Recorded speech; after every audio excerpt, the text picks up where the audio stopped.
This is Drakenblud, specifically the first 7 chapters read by Nature's Temper.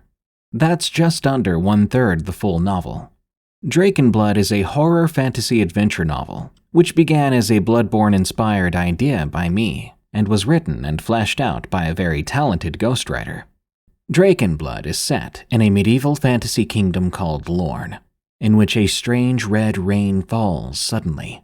Those touched by it are transformed into ravenous monsters, while those who partook in Drakenblud, the ancient blood of dragons passed down through noble bloodlines, are twisted into far more disturbing monstrosities. 5 years later after this event, called The Bleeding, Ulrin Emberland, surviving Prince of Lorne, must survive in a dark and deadly world, his only desire to slay his transformed father, the Malformed King. But a certain person from his past may prove trouble. If you'd like to hear the entire 9.5-hour audiobook and download the ebook, sign up for EerieCast Plus for less than $3 a month at eriecast.com/plus. If you'd rather have a physical or Kindle version of the book, it will be released in October on Amazon. But the Kindle version is available for pre-order right now. Just use the link in the description.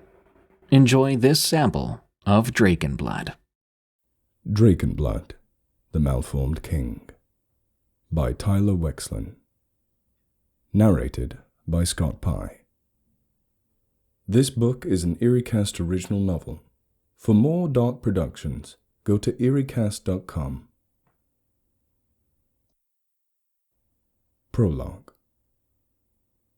When man has slain last of its monsters, brought light to the last of the darkness, and brought safety to the furthest of lands, what then shall it become? Will it be contented with the peace it had fought so hard for? Or will it strive even further, reaching for new heights from the top of the mountains? What if it reaches too far? Will it fall back into the darkness and become the monsters long thought slain? Vangres Eberland, King of Lorne, protector of the peace, and master of the blood, was in a foul mood. Today should have been a joyous occasion.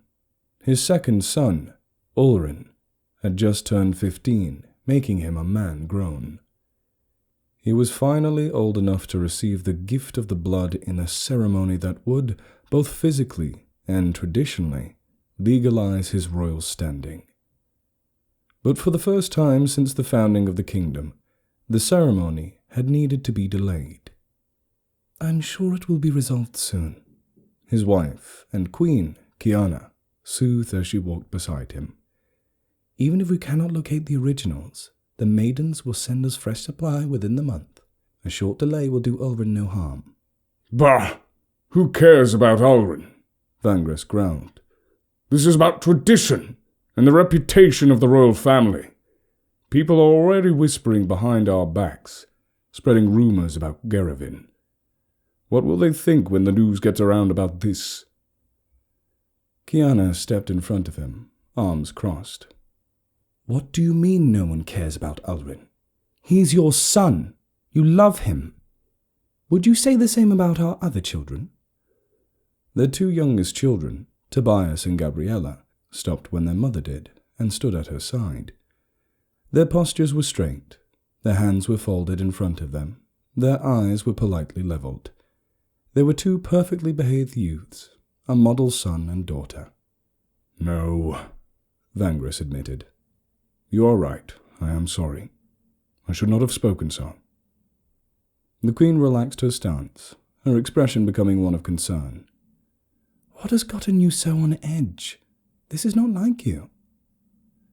He stepped closer to her and spoke low so their children would not be able to hear. "This may go beyond a simple clerical error. The Drakenblud had already been through the final refinements for the ceremony and secured in the Chamber of Ascendance. You know that only a few can access the chamber. If it was taken intentionally—" "You believe the Drakenblud might have been used by someone else?" she asked. "By one of your most loyal?" "Or supposedly loyal. And if there is a risk we have a blooded enemy within our walls, Then I need you all to stay safe until we are certain." Without waiting for a reply, he stepped around his wife and continued down the hall, gesturing for his family and their escort to follow. The king's mood was not lost on their staff. While Vangris was known to be a stern and perhaps overly serious man, it had been tempered by caution and kindness. It was unheard of for him to behave so rashly and aggressively. The situation must have been dire indeed, and they kept themselves alert to the potential danger. The group ascended the steps of Worth, past the generations of portraits of the former rulers of Lorne, all having the distinctive white-golden locks and cinder-red eyes of the Emberland family. At its zenith were the massive, gilded doors of the throne room. The doors were a foot thick, solid stone beneath the gold and silver embellishments, heavy enough that a dozen men could not push them open. Only a blooded member of the royal family could open the way. The king placed both hands on the door and pushed. His muscles pulsed, empowered by the Drakenblud that flowed through him. The stonework rumbled as the doors gave way. They entered the throne room, the king's escort quickly taking defensive positions on either side of the door and in front of the throne itself. It was a small group, far less than what would typically attend the royal family, and did not include any of their servants or attendants, just a small group of those that the king considered beyond suspicion, which included Landis, his minister and chief advisor, Garwell, his captain of the guard, and his hand-picked royal defenders. "All business will be conducted out of the throne room today," he instructed Landis. "Any matter not of critical importance to the kingdom will be tabled until a further date. For those with critical matters, they may only enter one at a time, unarmed, and must keep twice the traditional distance from the throne while speaking." "Yes, Your Majesty," Landis replied, quickly jotting the king's instructions down on a slip of parchment. "I shall spread the word." "And one more thing, Landis," Vangris added as the minister turned to leave. "Send a reminder to my sons that they are expected in the throne room. Their presence is a command, not a request." "Yes, Your Majesty." With a quick bow, Landis rushed to fulfill his orders. Vangris sat on his throne and tried to wait, but impatience quickly got the better of him, and he got back up and started to pace. He was uneasy. More than that, he was agitated and could not seem to find calm. Understandable, he thought, given the circumstances. Potential enemies everywhere. Himself, his family, his rule at risk. Who wouldn't be agitated? They would be safe here. Only one entrance to the throne room, and it could be sealed under an assault. Though perhaps it would be better to just invite their assailants in. If Garwell and the guards didn't kill them, he could show them personally the power of the royal-blooded. He'd feel better once his sons arrived, he was sure. Gervin, as heir to the throne, was already blooded. He might spend most of his days locked away, but he had the gifts of the Emberland family. Together, they could defeat any assailant, blooded or not. Ulrin still needed to be protected. He was proficient with a sword, but that would not do him much good against a blooded assassin. As his thoughts turned to how he might more quickly retrieve Ulrin, Garwell announced the arrival of the royal swordmaster, Soldan. He strutted in, all confidence and bravado, and a broad smile on that obnoxiously handsome face. Somehow he seemed oblivious to all the tension in the room. "Your Highness," Soldan said, bowing not nearly deep enough for someone of his station, in Vangris's opinion. "I have seen the bridge secured as you commanded. Quite a few unhappy faces, as you might imagine. Many nobles here for the ceremony were looking to leave now that it's been delayed." "Nobody leaves," Vangris commanded. "I will not risk the Drakenblud leaving the castle." "Of course, Your Highness. I understand completely. Might make things a little awkward come dinner time.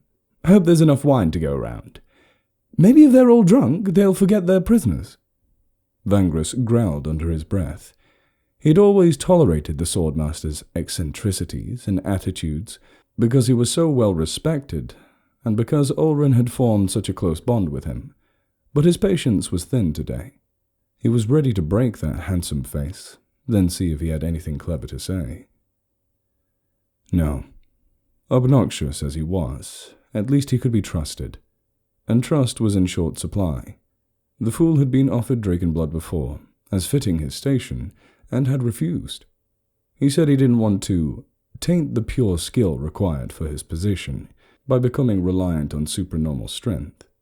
There would be no reason for him to steal it now. "Have you seen Ulrin?" Vangris asked. The prince was often at the swordmaster's heels. "A couple of hours ago. He was disappointed about his ceremony, so I gave him some drills to help him take his mind off things. He's probably still on the wall now, practicing his rapid stance swap." "Retrieve him at once and bring him to the throne room. And, Master Soldan, keep your sword at the ready and your eyes open." The gravity in Vangres's voice must have finally sunk in for Soldan, as his smile faded, replaced by a serious frown. "Yes, Your Highness. I'll be back soon." And with that, he took off sprinting from the throne room. Vangres put a hand on his face and closed his eyes. All of his stress was giving him a throbbing headache. It beat at the back of his eyes, pulsing in time with his heartbeat. Each beat seemed to stroke his anger. When he caught who was responsible for all of this, they would suffer greatly. A hand on his shoulder startled him, and he spun rapidly, nearly striking his wife with his fist before he recognized her. She stepped back, shocked at his aggression. "Vangres, you need to take a breath. It will be okay. Sit down and try to get control of yourself." He shook his head. "I just need some air. Stay close to the children." Behind the throne was a massive, fearsome skull with fangs the size of a grown man. It was the remains of the last dragon to threaten Lorne, slain by the ancestors of the Emberland family.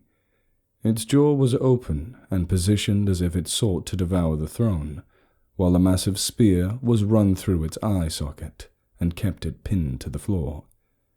It was meant to be a reminder to the royal family of what they had accomplished to deserve their position and what challenges they were to expect to overcome for their people. Right now, it served as a massive pain in the way of his path to the balcony. He had to walk entirely around the side of the aisle in order to step outside. He took a deep breath of the afternoon air, though it was not pleasant. It was warm, muggy, unusually so for this time of year. Combined with the crimson skies that were growing more frequent and increasingly dark, being outdoors was hardly preferable to being inside. One of those red skies loomed over the castle now, casting an eerie glow on the surroundings. The view from the balcony was an impressive one. From here, he could see over the top of the walls, past the great crevasse and the bridge that crossed it, currently drawn up over the round domes of the capital city, all the way to the fields beyond. It was a vista that usually brought Vangres a sense of comfort, of pride, of which he and his family had been entrusted. But as he looked out now at his lands, cloaked in a red shadow, he felt none of that. Instead, it was just annoyance. How much had he done for them? How much had he sacrificed? He had spent his entire life in service of his people, and yet all he ever got in return was more wants, more needs, more betrayals. The panicky fools had been sending representatives to the castle all month to seek an audience with him over the red sky, which some saw as an ill omen. The academics from the university insisted that the sky was nothing to be concerned with, just likely the result of a volcanic eruption in the neighboring country of Iramar, and should clear over time. Yet his ungrateful and uneducated citizens could not be assured. The poundings in his head grew worse. He clutched the railing with both of his hands and squeezed.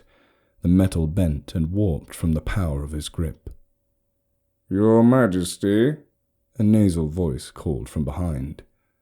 Only Minister Landis had such a grating tone. "You best be here to tell me you've brought me my sons," Vangris replied, without turning away from the railing. Landis cleared his throat nervously. "My apologies, Your Majesty. Prince Garavin is again sequestered away within his laboratory and has the door tightly sealed. I was able to pass a message within, informing him of you commanding his presence, but in his response he claimed he was respectfully declining. I would gather the locksmith, if you so desire, though he still may resist."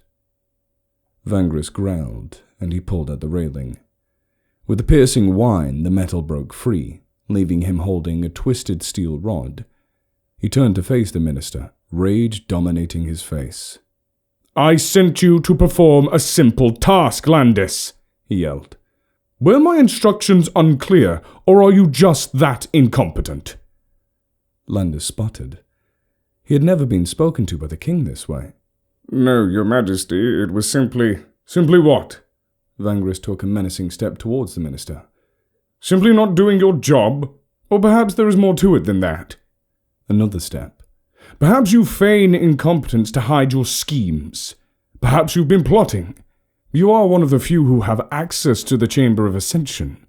Maybe you are the one who stole the Drakenblud, and you're now trying to keep my family apart so your co-conspirators can eliminate us, one at a time." "What? No, of course not." Landis stepped back, his eyes wide. "I would never. You know how the prince is.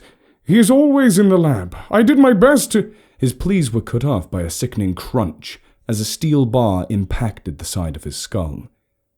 Vangris did not suppress his strength, causing Landis's head to be completely pulverized. The body wobbled on its feet for just a moment before falling off of the balcony through the fresh gap in the railing. Vangris dropped the pipe and stood there for a few moments, breathing heavily. His head still throbbed, but he felt a sense of satisfaction that dulled the pain. Finally, he had taken action against the weak lickspittles of his kingdom. No longer would he be taken advantage of by those who claimed to serve him while secretly plotting his demise. It began to rain. Strangely, the rain was crimson, like the sky. Vangris listened to it beat against the overhead roof for a minute, basking in the moment, before returning to the throne room. As he walked around the dragon skull and back toward the throne, he was surprised to see the looks he was getting from those gathered. Expressions of concern and horror? "What is this?" he demanded, spinning around to take in the room. "Vangris," Kiana said, worry heavy in her voice. "Are you all right? You're covered in—" Vangris ran a hand across his face. It came back red. He hadn't noticed it at the time, but Landis had splattered his blood all across him when he died. One last act of defiance from the minister, Vangris supposed. "It's nothing," Vangris insisted. "What do you mean, nothing? You're covered in blood!" Kiana stepped toward him, then stopped suddenly. She glanced in the direction of the balcony. "What happened to Landis? He went out there after you." "It's none of your concern." She put her hand over her mouth. "Vangris, what have you done?" Vangris roared a riotous, furious howl. The guards were stunned and looked to Gawel for guidance, but he was equally in shock. The children began to cry. "Why do you think you are to question me?" Vangris prowled towards his wife. The pain in his head beat faster and faster. "I am the king. I do what needs to be done. You have no place in telling me my business." Gawel raised a hand, ready to command the guards to defend the queen if need be, but he became distracted as the sounds of screams began to drift into the room. A first one, quickly joined by the others, as something terrible was unfolding somewhere else in the castle. Though something terrible was unfolding here as well. "We need to get you to a physician, Vangris," Kiana pleaded. "You are not well." "I am so tired of you telling me what to do," the king shouted. "You should have learned your place a long time ago. I am the king. I am the blooded. I am a god of this land, but instead of worshippers, all I have is carpers. I will tolerate it no further! He struck out quickly, grabbing his wife by the throat with one hand and lifting her off the ground. "Vangris!" she cried in a gasping breath. With a simple squeeze of his fingers, he snapped the woman's frail neck. Her body dangled limply from his hand. She would question him no more. The Queen's death snapped Gawel to action. Whatever was happening elsewhere in the castle could be no worse than what was happening here. "Get the children away from here," he commanded as he drew his sword. The king looked at him with a fury of raging fire. "You would try to steal my children away from me. I would have expected better of you, guard captain. But I guess, in the end, you are just like all the others." Gawel bravely stood between the king and the door as the others attempted to escort the children away. He was unsure how long he could last against the blooded, but he would stall as long as he could. Unfortunately, courage and nobility meant little in the face of true power. Vangris crossed the room in 2 mighty strides. Gawel cut with his blade, but Vangris caught it with one mighty hand and shattered it with his fingers. With the other, he shoved his fingers deep into the guard captain's eye sockets. As Gawel screamed, the king pulled, tearing the front of Gawel's skull and face from the rest of his head. As Gawel fell in a geyser of blood, Vangris turned towards his fleeing children. He would let no one else take them. But before he could reach them, he was stopped by a sharp pain in his back. In defiance of his duty, one of the royal defenders had come up behind Vangris when he was distracted and pierced him with his halberd. The point went straight through his back, out his chest, and dug into the floor, pinning him there. Blooded or not, Vangris should be dead, and the royal defender who had struck him gave a brief shout of victory. But Vangris refused to die. He was king. He would not be slain by a simple peon. The Drakenblud within him pulsed. He felt its power and influence wash over him, and he welcomed it. Through his torso, down his legs, up his arms. There was a series of cracks as his bones rapidly broke, twisted and reformed. His body remolded itself into a new form, his true form, one no longer burdened by the frivolities of mortality. His assailant gave a startled yelp and tried to run, but not fast enough. Vangris pulled the halberd from his chest and drove the point through the back of the royal defender's skull, skewering him. The children were nearly at the door, but they wouldn't get away. He rushed after them, the Drakenblud in his veins, morphing him further with each step. His body became misshapen and bulbous, his jaw distended, and his mouth became home to wicked fangs. He grew in size, and by the time he reached the other end of the room, he had more than doubled his original height. The guards tried in vain to stop him, but they could no more slow him than the moon could slow the sun from rising. He left them in bloody piles on the floor, and finally reached his targets as they reached the top of the steps. He could no longer remember why he was chasing them. That part of his mind had been given up to the blood. All he knew was that he was hunting them, and that made them prey. "Father, please," the male child whispered. The words were wasted on the hunter. What care does the wolf have for the bleating of the sheep? The king took a giant breath and exhaled a plume of fire upon the children that quickly consumed them, melted their flesh, and blackened their bones until nothing remained but 2 tiny charred bodies. The creature that had once been Vangris let out a mighty, triumphant roar. From his back sprouted a pair of wings, flesh and bone intertwining in a pattern reminiscent of dragon scale, if only as a twisted mockery. With them, he ascended, crashing through the ceiling and finally landing on the roof of the castle. The red rain poured down upon him, and he spread himself wide to accept it. Below, screams were now filling every hall as his brethren hunted the weak. But the storm was just beginning. On that day, which would come to be known as the Bleeding, the former king would set the castle aflame, bringing an end to the royal dynasty of Lorne. As the crimson rain fell, so did the world fall with it. Chapter 1. The blood rain had ceased, for now. The creatures that had once been men retreated from the small sliver of sunlight that pierced the crimson clouds. It was as safe a time to travel as was possible these days. Olwen grabbed his pack, double-checked the binding on his sword sheath, and then dared to come out of his shelter, such as it was. The warehouse had offered little in terms of comfort, and only a hard floor to sleep on, but it had been intact enough to provide suitable cover from the rain. The last thing Olwen wanted was to have come all this way just to be done in by a wayward droplet. Oniadon was once the centre of culture and history in Lorne. People used to travel from all over the kingdom, and even some of its neighbours, to take in the sights and learn about the land's past. But now the city was silent, its once remarkable feats of architecture reduced to rubble, its brilliant white domes and marble pillars covered in layers of black sludge, as if the entire city had sprouted whole out of the muck. Where the road sloped, the red liquid that had drained down just an hour before trickled away and dissolved in the sunlight, leaving behind a fresh sheen of dark filth.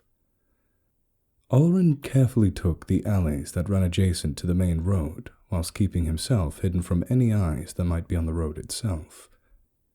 The corrupted rarely stalked outside during the daylight, but it was better to remain cautious.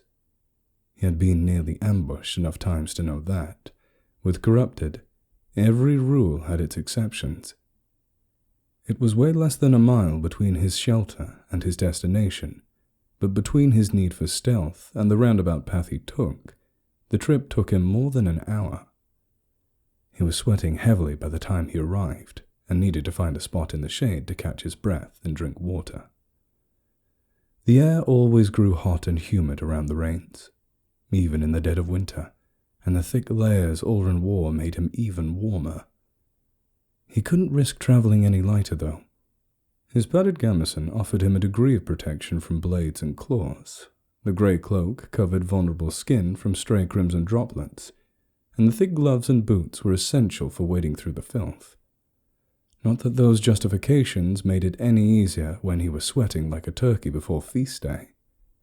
He pulled a handkerchief and wiped his face, and the sound of scratching on stone caused him to freeze. It sounded like it was coming from nearby. His hand locked on his hilt, and he held his breath, waiting to be discovered by one of the creatures. The sound faded. Whatever was scraping across the stone moved away from him. It seemed he had gone unnoticed. To be safe, he waited, completely still and silent for at least 10 more minutes. Not wanting to waste any more time here than he had to, he made a break for his cover and into the street. The last stretch would always be the most dangerous, as it forced him out into the open to approach a building that stood by itself in the middle of the square. He reached the narrow staircase and ducked low to conceal himself behind the banister. He looked back to see if anything had noticed him. The street seemed clear. He needed to get inside quickly if he wanted to keep it that way. The Grand Museum of Central Lorne loomed at the top of the staircase. The stone and marble structure had managed to avoid any of the exterior damage that claimed much of the surrounding city, though its roof was covered in the same black filth. Olwen reached the door and gave it an experimental tug. It was sealed, as he had expected.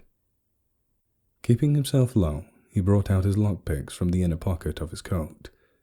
Back when he lived in the royal castle, he had taken to the hobby of getting into places he wasn't supposed to be, but that had been for sneaking extra snacks or escaping his math tutors. His skill in picking pockets had improved dramatically over the last few years out of necessity. It took him only a minute to turn the lock. He quickly cracked the door open, slipped silently inside, and sealed it behind him. It was pitch black inside. The prism glass windows up near the ceiling that would have distributed sunlight throughout the museum had been coated entirely on the outside. Ulrin set his pack down and pulled from it his hooded lantern. Any light risked attracting unwanted attention, but he couldn't wander blindly. At least with the lantern's cover, he had some control over the direction and intensity of the light, reducing the risk slightly. After lighting the lantern, he raised it up to illuminate the museum entry. He pulled down the hood of his cloak while slowly bringing the lantern around in an arc to take in his surroundings. Statues of the founders of Lorne flanked the entry, where a small booth still bore a sign informing visitors that the admission fee was 2 royal coppers. The walls beyond were lined with artwork, dating back to the days where the dragon still flew. Pedestals bearing artifacts of historical importance were arranged in rows along the walking paths. It appeared unlikely that the corrupted had ever made their way into the museum. They had a tendency to destroy works of art when they passed through an area. It was as if the very notions of art and history offended them, and they pursued their destruction with the same vigor with which they hunted humans. Ulrin would proceed with caution anyway, just in case. As he passed through the rows of beautifully curated relics, he wished he had paid more attention to the trip that he had taken there with his mother. Queen Kiana had been concerned that he had spent all his time playing sports or practicing his swordplay, and not enough time in his studies. She had hoped the trip would instill in him a respect and interest in the kingdom's history. Ulrin had childishly viewed it as a punishment and endeavored to sneak away from the tour whenever he could. His mother had been so disappointed with him. He felt a surge of guilt and pain remembering it. How foolish he had been. How immature. What he wouldn't give to have his mother beside him now, pointing to the various relics and lecturing him on the history they represented. He would hang on every word, and, when she finished, ask her to tell him more. But that would not happen.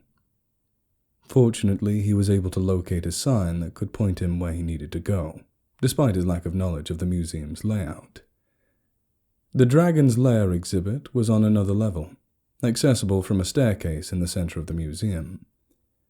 He tried not to get distracted as he made his way deeper into the museum, but as his lantern revealed plaques that gave historical context to the relics on display, Ulrin's curiosity and wistfulness forced him to stop and examine the pedestals. A stone tablet was etched with orders issued to the dragon slayers fighting on the front lines. In those days, you did not write anything on paper that you could not afford to lose due to the risk of being caught in dragonfire. Important messages were sent on stone or metal. The founding codes of law drafted upon the formal establishment of Lorne as a kingdom were written on steel in recognition of that tradition, though the last dragon had been slain by them. Ulrin wondered if they had survived the destruction of the castle. The crown of the Emberland dynasty sat underneath thick glass. It had been worn by his ancestors as the symbol of their office, with a plating forged from dragon scale as the display of the right to rule. During the Reformation, when the nobles lobbied for a greater say in the affairs of government and limiting the powers of the royal family, the crown had been removed as a show of concession to some of the demands, replaced by the sigil rings that bore the mark of the Emberland. The crown was retired to be a display piece in the museum. A broken wheel sat in place of the distinction in the path between rooms. It was all that remained of a failed project to create a great mobile war platform that could move large weapons and troops across fields assaulted by flames and arrows. It had been a disaster, too heavy to move any distance in reasonable time, particularly under fire. The entire platform had been destroyed in its first test run. The wheel had been put on display as a commemoration of the colossal failure. The Queen had spent extra time here, trying to instill the lesson that the wheel taught into the young Ulrin. Our kingdom does not hide from its mistakes.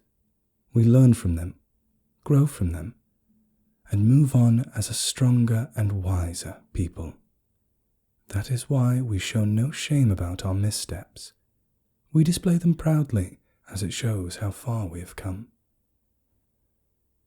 Ulrun wondered what she would have to say about the mistakes that led the kingdom to this current state. He forced himself to resist the next displays that stood between him and the central staircase. It wouldn't do him any good to become overly obsessed with what was lost. It would just drive him into another state of melancholy. He needed to maintain his drive if he was going to accomplish his goal. As he approached the staircase, his senses picked up the faint scent of smoke. Only one corrupted Ulrun had ever encountered had possessed the ability to breathe fire. Smoke usually meant one thing: survivors. There was always a strange mix of elation and concern when encountering other survivors. He might go weeks without seeing another living soul that still hung onto their humanity. Sometimes he was concerned he might be the last one left, so finding others filled him with hope and desire to hurry to them to cure his loneliness. But people could be just as dangerous as any creature. Desperate, starved, and nervous, they were just as likely to try and shank him for his boots as they were to welcome him. He'd already been forced to draw his blade on more men than he cared to think about. He took some of the soot from the lantern and ran it into his hair. The Emerald family had distinctive blonde hair, so bright it appeared white in certain illuminations. Through some unfortunate encounters, Ulrun had learned that this marked him as a target. Some of Lorne's citizenry blamed the royal family for the bleeding and were eager for any chance at revenge. To mitigate this risk, Ulrun kept his hair short and attempted to darken it with dirt and soot. Sadly, he had no similar solution for his family's red eyes. When he was ready, he lowered the hood on his lantern and silently ascended the stairs. He stopped at the midway landing and peered over the banister. The lower level had been turned into a makeshift camp. Tapestries and sacred cloths had been torn up and repurposed as crude tents. Displays and furniture had been rearranged around the center to form a barricade between the camp and the stairs. Torch sconces had been lit along the walls to light the room. About a dozen people moved about the camp, shuffling the slow amble of people with little energy and less will. One stood near the front of the camp, his eyes on the stairs, but his eyes could not pierce the darkness enough to see Ulrun hidden in the shadows. Scanning the room, Ulrun was able to spot the object he had come all this way for. In a display the survivors had left unmolested, a clay model of a dragon's head bore down on a life-sized mannequin of a dragon slayer, posed to stand in staunch defiance of the beast. It was a heroic scene, meant to be a homage to the first men to stand in defiance of the dragons and one of the prides of the exhibit. What many wouldn't know, without the benefit of a tour from a knowledgeable guide, was that the sword in the scene was the real one, not a recreation. Silverlight. According to the legends Ulrun had dug up, its steel alloy included a small amount of a strange silvery liquid that had been discovered in a fallen star. The liquid became a metal-like solid when exposed to great heat. This made materials that included some of this liquid in their making heavily flame-resistant. Its discovery, at a time when dragonfire was one of man's greatest fears, was thought to be an omen that it was time to bring the fight back to the dragons. The liquid was called glimmer steel, steel forged from the last light of a fallen star. Only enough of the glimmer steel had been retrieved to make a few items, even with caution and careful rationing of the material. Each of these items would become legendary in its own right, and the centerpiece of Lorne lore for centuries to come. In addition to its fire-resistant properties, Silverlight was said to be blessed with a blade that never dulled, was sharp enough to pierce the scales of the toughest dragons, and resilient enough to withstand the full force of a dragon's bite. It was told that it was wielded by some of the greatest dragon slayers of time, and contributed to the slaying of some of the greatest of the winged nightmares, such as Shondiores, the Black-Scaled, and Bedros, Death's companion. When researching the blade, it was hard to separate the facts from the legends. Many of the tales written about the time had been embellished over the centuries to create larger-than-life heroes and filled the histories with lessons on morality. Still, if only half of what Olren had read was true, it was an incredibly powerful tool, and one which would aim him immensely in his mission. If he could, he would have snuck around the camp, taken the sword, and been gone without making himself known. But the camp's barricade of furniture was positioned in such a way that there was no way to the back of the room without getting over it, which would expose him out in the open.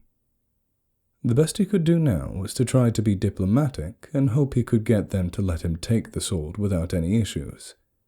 He loosened his sword in his sheath in case diplomacy failed. The next step he took with no attempts at stealth, instead ensuring footsteps resounded down into the room below. He didn't want to be seen as someone sneaky who was trying to ambush or steal from them. He'd let them know he was coming and meet them on their terms. The lookout quickly snapped to attention. He grabbed the halberd that was at his side and took defensive stance. It was a nice weapon, with intricate carving along the shaft and additional flourishes along the hook to distinguish it from a commoner's weapon. Olren recognized it as a weapon of defenders, elite soldiers who served the nobility as bodyguards, as well as enforcers when the need arose. The way the lookout below held the weapon, it was clear that he was no defender. More likely he had salvaged it from the corpse of one. Olren made no judgments. You took what you needed to survive, and corpses no longer had any use for their weapons. The other camp members gathered around the barricade as Olren descended the last few steps, finally coming into the light of the wall sconces as he reached the floor. He attempted to maintain a neutral posture, one that was non-threatening, but that also didn't make him appear weak. His hand kept away from his sword, but lingered close enough to quickly draw it if he needed to. The lookout snarled at him. "How'd you get in here?" Did you leave the door open for those creatures? "Stop where you are! I swear if you take one more step closer—" "Jos!"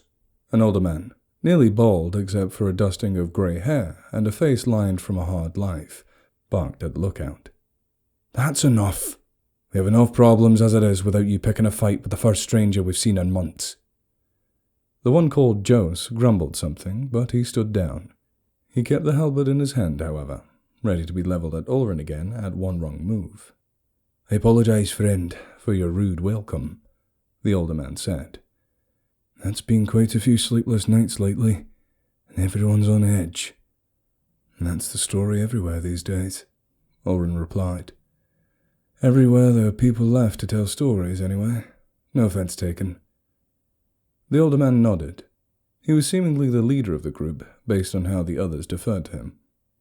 They looked at him now with tired and worried expressions. "I'm Shano. Can I inquire your name, stranger?" "Maxwell," the name of a friend from his old days. The name Olren might only cause some trouble here. "Well, Maxwell, I'm pleased to see another face who's managed to survive this long. It brings hope that there may be others yet. Alas, I could be but a poor host in our current state. We're stretched thin to breaking on food and water and can offer you none. Warmth and trust are also in short supply.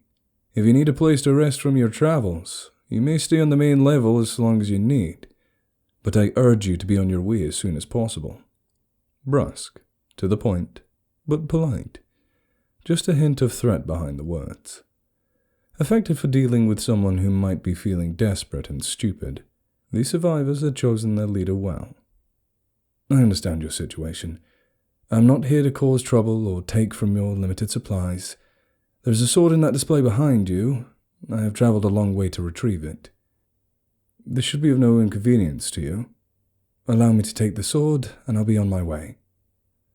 Shano scratched at the display of a wisp on his chin as he looked back at the display Olren was pointing to. The narrowing of his eyes and the tightening of his lips gave away his thoughts. He had no idea there was anything of practical worth in the display, but if there was something valuable enough for someone to travel through the maddened lands in order to find it, it would be a shame to give up such an item without seeing a benefit that would aid their survival. Ulrin could read all of this on his face, and he knew he needed to persuade the elder before unreachable demands were made. "Look," Ulrin began. "I know trust is short, but—" "Quiet, you!" Jose exclaimed, cutting Ulrin's argument short. "Why should we give you anything? Who do you think you are, coming down here uninvited, asking to take something that doesn't belong to you? You're lucky we don't tackle you, strip you down, and then send you out in the nude to face the creatures." "That's quite enough, Jose," Shano said. He looked at Ulrin with an unmistakable look of resolve, which did not bode well. "It is true. We were unaware of what we had, and we were making no use of it. But it does fall into the area we have claimed for ourselves, which gives us possession of it. If it is something that can aid us with our survival, we cannot simply give it away." "It won't serve you as well as it will me," Ulrin argued. "Perhaps, but a weapon will serve any master that wields it. These are dangerous times, and we may yet have need for such a weapon. But I'll concede our immediate survival is more dependent on food, water, and medicine. If you can offer enough of such, I can grant you the sword in trade." This had been exactly what Ulrin had been afraid of. He held up his palms to show empty hands. "I'm afraid I travel light. I can carry with me just enough to survive my journey and not an ounce more. Nor am I aware of any caches of supplies that I could direct you to. Passing through the city, all I encountered was foul water and food that had long since rotted. I have nothing to offer but my gratitude." Shanna looked disappointed. "So you would take from us but give nothing in return?" "I only seek to take what you have no use for. Indeed, I have nothing to give, but you will have lost nothing you already had. On the contrary, you only stand to lose if you decide to get between me and my objective." He allowed the implied threat to hang in the air.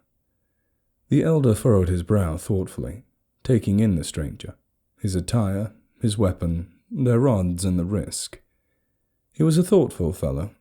Ulrin had to respect him, whatever their differences. Jose, on the other hand, was hot-headed and uncontrolled.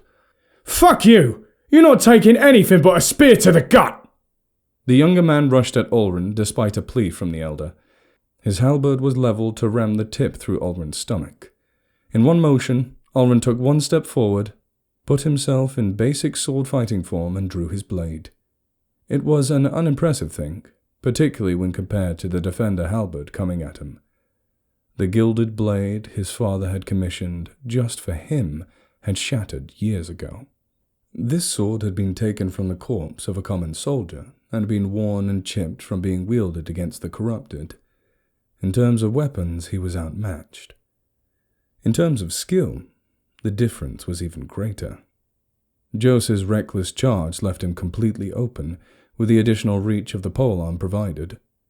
With one stroke, Ulrin tripped the point of the halberd aside. With a second, he put the blade through Jose's throat. Even worn as it was, it could still penetrate the soft, exposed flesh. Jose gave a gurgled shout, dropped the halberd, and clutched his throat. There was nothing he could do to stop the deluge of blood pouring through his fingers, though. He stumbled for a moment, then fell dead in a rapidly expanding puddle of his own blood. It saddened Ulrin to have to kill one of the few remaining survivors that Lorne had left, though he felt no guilt. One of the most important lessons he had needed to learn to survive in this world was that if someone intended to take your life, you needed to be prepared to take theirs. There were cries and moans and shocked gasps from the gathered survivors. Some looked like they were ready to rush over the barricade and charge at Ulrin with whatever weapons they had at hand. Ulrin braced himself for the possibility that he would have to kill all of them. Shano held out his arm, putting himself between Ulrin and the rest of the camp. His expression had darkened. Gone was the polite elder who would negotiate with a complete stranger. This was a protector who had lost one of his own, and would do anything to save the rest. "Bring the sword!" he commanded to those behind it. Then, to Ulrin, "You will take it, and you will leave and never return." One of the men in the camp grabbed the sword from the display and tossed it at Ulrin. He caught it by the handle. It was surprisingly light, given the length. "Now go!" Shanno barked. "And may the dragons bite at your heels for the rest of your days." It was as powerful a curse as anyone in Lorne could give. Ulrun couldn't help but feel a true dragon might be a nice change of pace. At least then, the sides were clear, the objective was certain, and the fight was righteous.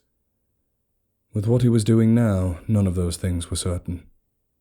But it was the only mission he had, the only thing left in his life he could try to accomplish. And so, he left the museum, the eyes of the enraged, the lost, and the dead, burning into his back, and continued toward his self-assigned quest. To return to the royal castle and kill the creature that had once been his father. Chapter 2. It was hard to believe it had been 5 years since the bleeding, since the dynasty of the Emberland family came to an end and madness took the throne of Lorne. 5 years since he had lost his family, his home, and his birthright all at once. Well, 5 years, best he could figure. It was growing increasingly difficult to mark the passage of time. The hours of sunlight were growing shorter, and nights could stretch on for days unbroken. Without predictable sunrises and sunsets, Ulrun had to estimate daybreak and nightfall. In that time, he had developed a subconscious checklist of matters he had to see to in order to safely camp outdoors in the new world. The first was to find a spot on elevated ground with a decent view of the surrounding area. It was important for both defense, in case any creatures decided to wander close to the camp, as well as for scanning the horizon for crimson rainfall. If he could see the distinctive red curtain in the distance, he knew it would only be a matter of hours before the storm reached him. In that case, he needed to abandon his plans and find sufficient cover. Buildings and caves provided a higher risk of him encountering creatures or hostile survivors, but it was preferable to being caught in the rain and risking corruption. If the sky seemed clear, then he moved on to set up his defenses. He'd patrol the most likely paths up this camping spot and drop a scattering of coins. The gold royals no longer had any value as currency, but they were still useful as a tool. For some reason, the corrupted had a habit of picking up the coins when they noticed them and rattling them in their hands. Sometimes they would even fight one another for them. Perhaps it was a small holdover of their human memories, a fragment of themselves that remembered when the gold pieces were important to them. For Ulrun, the noise of jingling coins combating creatures served as a warning. He'd then set as many obstacles as he could find in the direct path of his camp to discourage and slow any hunters. Ideally, his camping spot would be naturally defensible, but it was getting hard to be picky these days. Stones, logs, brambly plants, anything he could quickly and quietly move onto the paths. He would bring a few of the larger objects closer to the camp itself, in case he needed something to take cover behind during an attack. All the while, he would be careful to cover his tracks to avoid being trailed. Once he was confident that his camp was secure, he would look over his supplies. Food and water needed to be checked for any signs of corruption, tears in their containers, or any signs of change in scent. Even a small amount of corruption would require him to toss the entire container, however devastating that would be to his diet. Better to die from starvation than become one of those things. The rest of his stores also needed to be checked as well, in case any of his clothing, medicine, or tools got any of the corrupted blood on them. They would need to be carefully cleaned to avoid them accidentally touching his bare skin. Only when these chores had been completed could he start to take his rest. A small fire could be made for cooking, but he would have to keep the flames low and put it out as soon as it was no longer needed. He'd had a proper tent once, but found that not only was it too heavy for speedy travel, but it delivered a false sense of security that allowed him to sleep too soundly, which was risky. So he abandoned it, and now slept just in his bundle of furs. He'd wrap himself in the furs as he performed his final duty for the night, a check on the condition of his weapons. Tonight he had a new sword to look over. Silverlight was unlike any sword he had ever handled. Lengthwise, it was near the size of a two-handed longsword, but it weighed no more than a short sword. Its blade was so strangely thin, to the point where it had appeared frail. In the light of his lantern, he could see a silvery pattern run down the blade. It appeared to flow like liquid, collecting as droplets near the edge, though nothing dripped from the blade. Ulrun wasn't sure how he would go about checking the condition of something like this, but he was able to confirm that the blade was indeed sharp. The hilt was solid, and the sword kept together after a few practice swings. That would have to be good enough. It wouldn't be until he was forced to use it that he would be able to confirm whether the sword even came close to living up to its legend. He sure did hope so, given the amount of effort it took to retrieve it. Traversing an Iodon had been dangerous, to the extent that it bordered on foolish. Then there had been the whole incident with the survivors in the museum. He hoped Shano would be able to keep the rest of his group alive, though he knew, realistically, they would all be dead when they finally ran out of food, whether from starvation or from braving the city in search of supplies. More than just justifying the execution, Ulrun desperately needed the win. It sometimes felt like these last 5 years had been a series of compounding failures for him. After the fall of the castle and being forced to flee from his father, he thought he might rally the army, the populace, to retake it. That was when he learnt that the chaos was not just around the capital, but had spread to every corner of Lorne and beyond. Then he thought he might find some castle standing, some fortress or outpost that had been sealed against the rain, with defenders who held against the corrupted. Surely, with enough men, they could forge a safe haven for survivors and use it as a base of operations to retake the land. But the story was the same everywhere he went, every fortification and barracks he visited. Slaughter, destruction, and hordes of corrupted.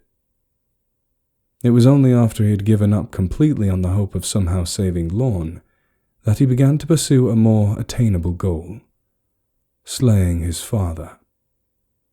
It might accomplish little in the grand scheme of things, but at least he could have some matter of vengeance. For himself and for his family. Though even with that goal, he had little progress. The creature that had been King Vangris was incredibly, terrifyingly powerful. All of those who were blooded before the bleeding had become creatures far more powerful than the corrupted, who had been turned by the rain or consumption. But even by those standards, his father was in a league of his own. Ulrun would stand no chance without an arsenal to even the odds. Silverlight marked his first success in locating something valuable to the mission, but it was not enough on its own. Unfortunately, he was fast running out of options. He took out his journal, a simple leather-bound tome that had been thoroughly worn by the elements. Here he chronicled where he had been and what he had found. In the early pages he had been thorough, going into detail on the levels of destruction, the numbers of casualties he had seen, and what might still be salvaged. Oniadon wouldn't get more than city overrun, retrieved Silverlight, nothing else to salvage, hostile survivors in the museum. He flipped to the bookmarked page near the front of the book. On this page, he had hurriedly scrawled a list of locations of items with supposed mythical or magical properties which might suit his cause. It was the result of his research in the library of Veldil, which he had to make a sudden escape from when he was discovered by the former librarian creatures. Most of the list were crossed off now. Some of the objects had turned out to be nothing more than historical fiction or exaggeration. Others had been looted by other survivors long before he had arrived, and their trails had already gone cold. A few were just simply not where they were supposed to be, and Ulrun did not know why. Perhaps the information in the library had been out of date. Ulrun felt little satisfaction putting his first circle next to his notes on Silverlight. He had hoped by this point to be sitting on a considerable stockpile of Lorne's most powerful relics. He looked up at his previous failures, trying to reason if there was anything he might have missed, any place that might be worth a second trip. In the town of Akuri, the church was supposed to have a vial of sacred water that could cure any injury. According to the legend he'd read, just a drop of the sacred water was enough to fully restore a dragon slayer whose body had been covered in deep burns. Whether this was true, Ulrun would never know, as the people of Akuri had expended the vial in an attempt to treat those tainted by the blood rain. The only thing Ulrun could say for sure was that they had failed, and Akuri now belonged to the corrupted. Ariosus had been the home of a legendary line of armor forgers. For generations they'd been tasked with crafting the armor for the royal defenders, the guards of the Emberland family, and the Dragon Watch, the successor organization to the Dragon Slayers, tasked with being ready should the dragons return. Their family was supposed to have a stockpile of fireproof, crush-proof armor able to withstand the piercing of a dragon's fangs. Apparently their reputation was somewhat exaggerated, as Ariosus had been filled with bodies covered in armor that had been broken.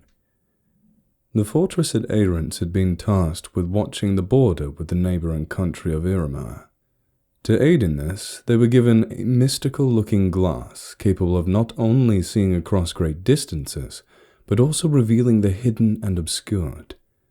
Ulrun hoped it would make a powerful tool for scouting the royal castle.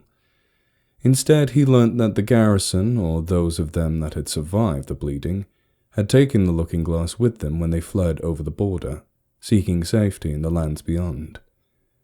They must have been sorely disappointed to learn that Iramar was in just as bad a state as Lorne. One after another, he went through the list of disappointments and failures, and found nothing worth revisiting. He knew he wouldn't, but it didn't make it any easier. Really no other choices, huh? He said to himself. Other than abandoning all of this, finding some place to hold up and waiting out the rest of my days. It was not the first time he floated the idea to himself. Each time it seemed even more reckless not to take the easy option. But where would be the fun in that? No, he could not give up now. He had to keep moving forward, even if the path took him directly into the heart of the demon, as it seemed it would. There was only one place left on this list that he hadn't checked yet. The Temple of the Blood Maidens. He'd never been there himself. It was forbidden for any but the maidens themselves to enter the temple, even royalty. He had heard some strange rumors about the kind of dark rituals that took place there, though, and it was not a place he would have wanted to visit if he was given any other choice.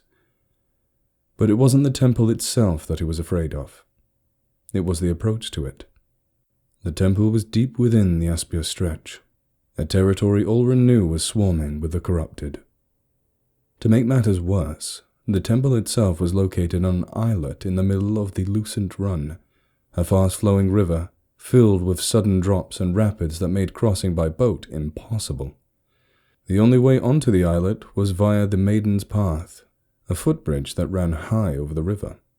A bridge that, as represented in the art Ulrun had seen, had no guardrails, no covering, and a path only wide enough for a single person at a time. In an area so rich with corrupted, being exposed in the open and left with no room to flee felt tantamount to suicide. But if he could get to the temple, he might not only find some powerful tools to use against the corrupted and his father, but also some of his answers he was looking for. The Blood Maidens were the only ones who truly knew the secrets of the Drakenblud. If anyone could tell them about the roots of the bleeding, it was them. Perhaps even a way to stop everything. He tried not to get his hopes up. There had been too many disappointments already. Plus, he still had to survive the journey. His mind made up, he put out his lantern, said his prayers to anyone who was still listening, and then tried to rest for the journey ahead. Ulrin awoke suddenly with a start. His hand went to his sword at his side, and he leaped out of his furs and into a ready stance. Adrenaline pumping through him quickly cleared his grogginess and sharpened his senses. It was dark still, and even as honed as his night vision had become, he could barely see beyond the perimeter of the camp. He tried to steady his breathing as he tried to figure out what his subconsciousness had sensed that forced him to be awake. Nothing immediately stood out to him.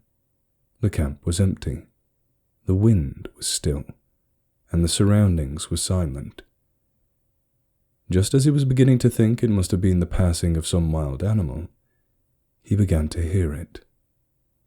It was a low clacking sound, like someone gently tapping two sticks together. It came in short bursts, a few seconds of rapid clacking, followed by silence. The blind. A type of corrupted, one of the wandering verities who hunted in the wilderness. As the name implied, they could not see, at least not in the typical sense. They navigated and stalked their prey using the sounds they emitted. Ulrin dared to bend over and ignite his lantern. The light would not aid the blind, but it would help him. Hopefully the creature was not in a pack with another type of corrupted, in which case Ulrin would have just made himself a target. He listened closely to the clacking as it got closer. There was only ever one set, leading him to believe that this was a lone creature. Not that he could relax. Even alone, a corrupted was very dangerous, but it could also be his opportunity to test his new blade. He took a spot at the edge of the camp, opposite the direction the creature was coming from, held Silverlight up near his chest, and waited, remaining as still as his body would allow. A few moments later, it appeared. The blind was still mostly human in form. This particular one had clearly been a young man. Its greasy black hair fell in clumps around its face. What remained of its clothing was so soiled that it was impossible to tell its original design. Its face was swollen beyond recognition, resulting in its eyes being completely swollen shut. On the right side of its face, the flesh protruded to form a disproportionately large ear.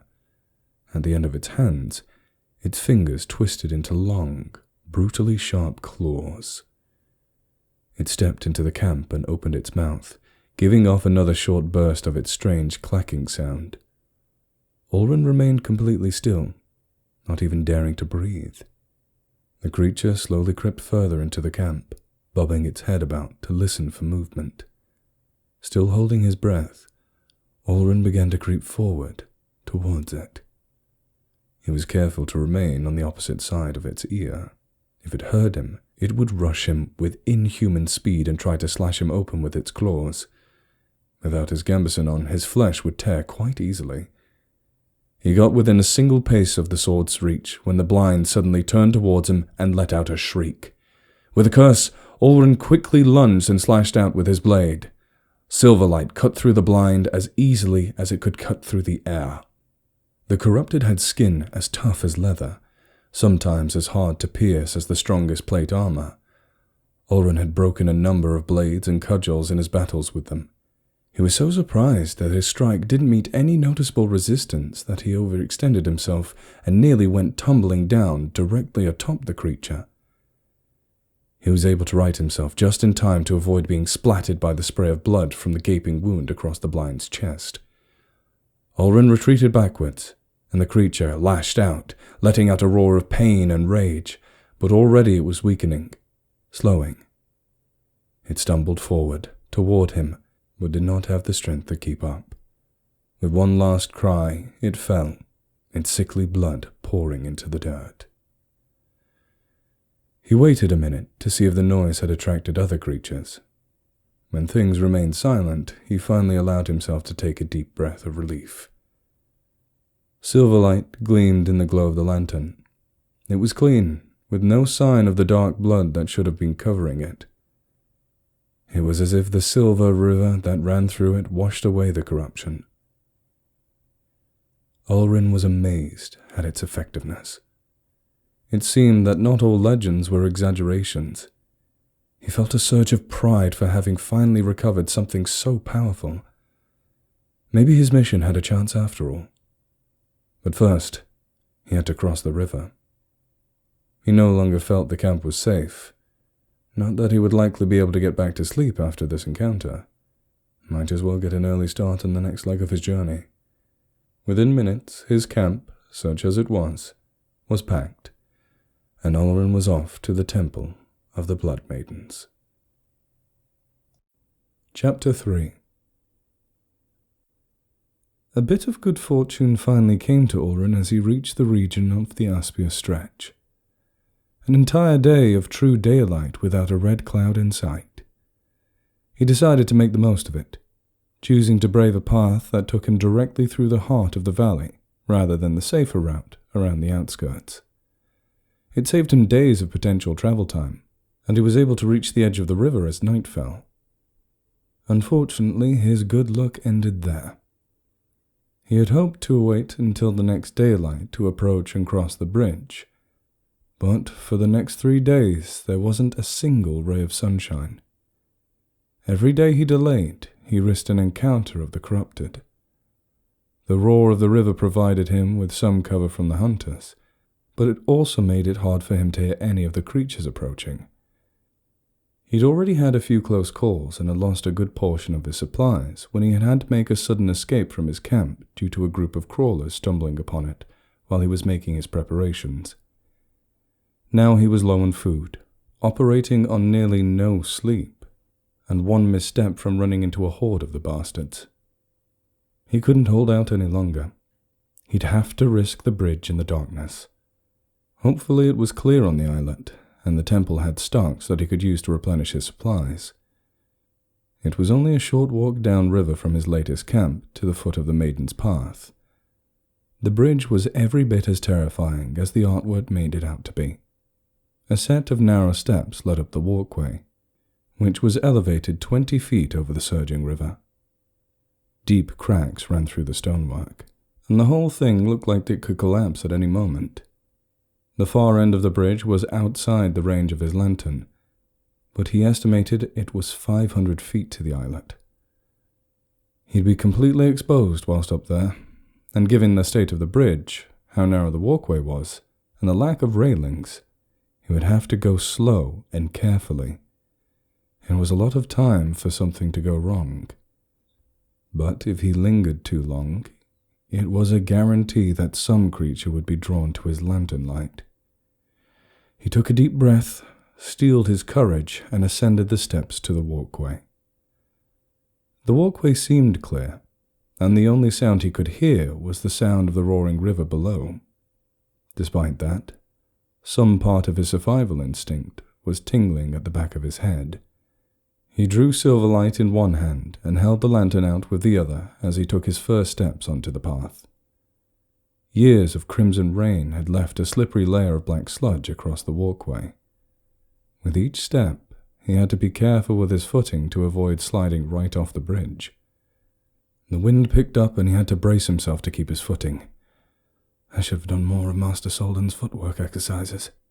The Swordmaster had always chided him for putting too much focus on his strikes and parries, and not enough in his maneuvering. A sword fight is lost and won in the feet.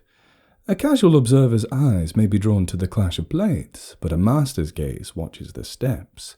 Control your balance, spacing, and strides, and you'll control the contest. For practice, Soldan used to have Olren walk across narrow beams whilst avoiding strikes to his feet. Olren had always hated it. He loved the feel of the sword in his hands and the thrill of a duel, but the balance exercises had been dull and painful. He was glad for them now as he began to adjust his footing after a loose part of the stonework crumbled under his weight, sending a few bits of rock down into the river. I need to start bringing a broom with me, he decided as his feet struggled to find purchase in the muck. Sweep the shit out of the way. That's what the world needs. Not a good swordsman, but a great janitor. The lantern swung back and forth as he swung his arms to correct his balance. It was difficult to keep it pointed straight in front of him.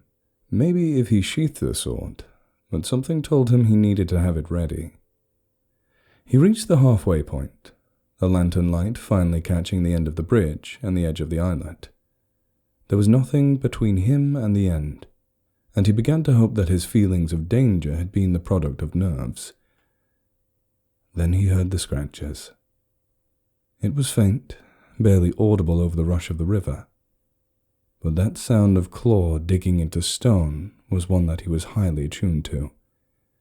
It was coming from below him, or beside him, or behind him, perhaps all three.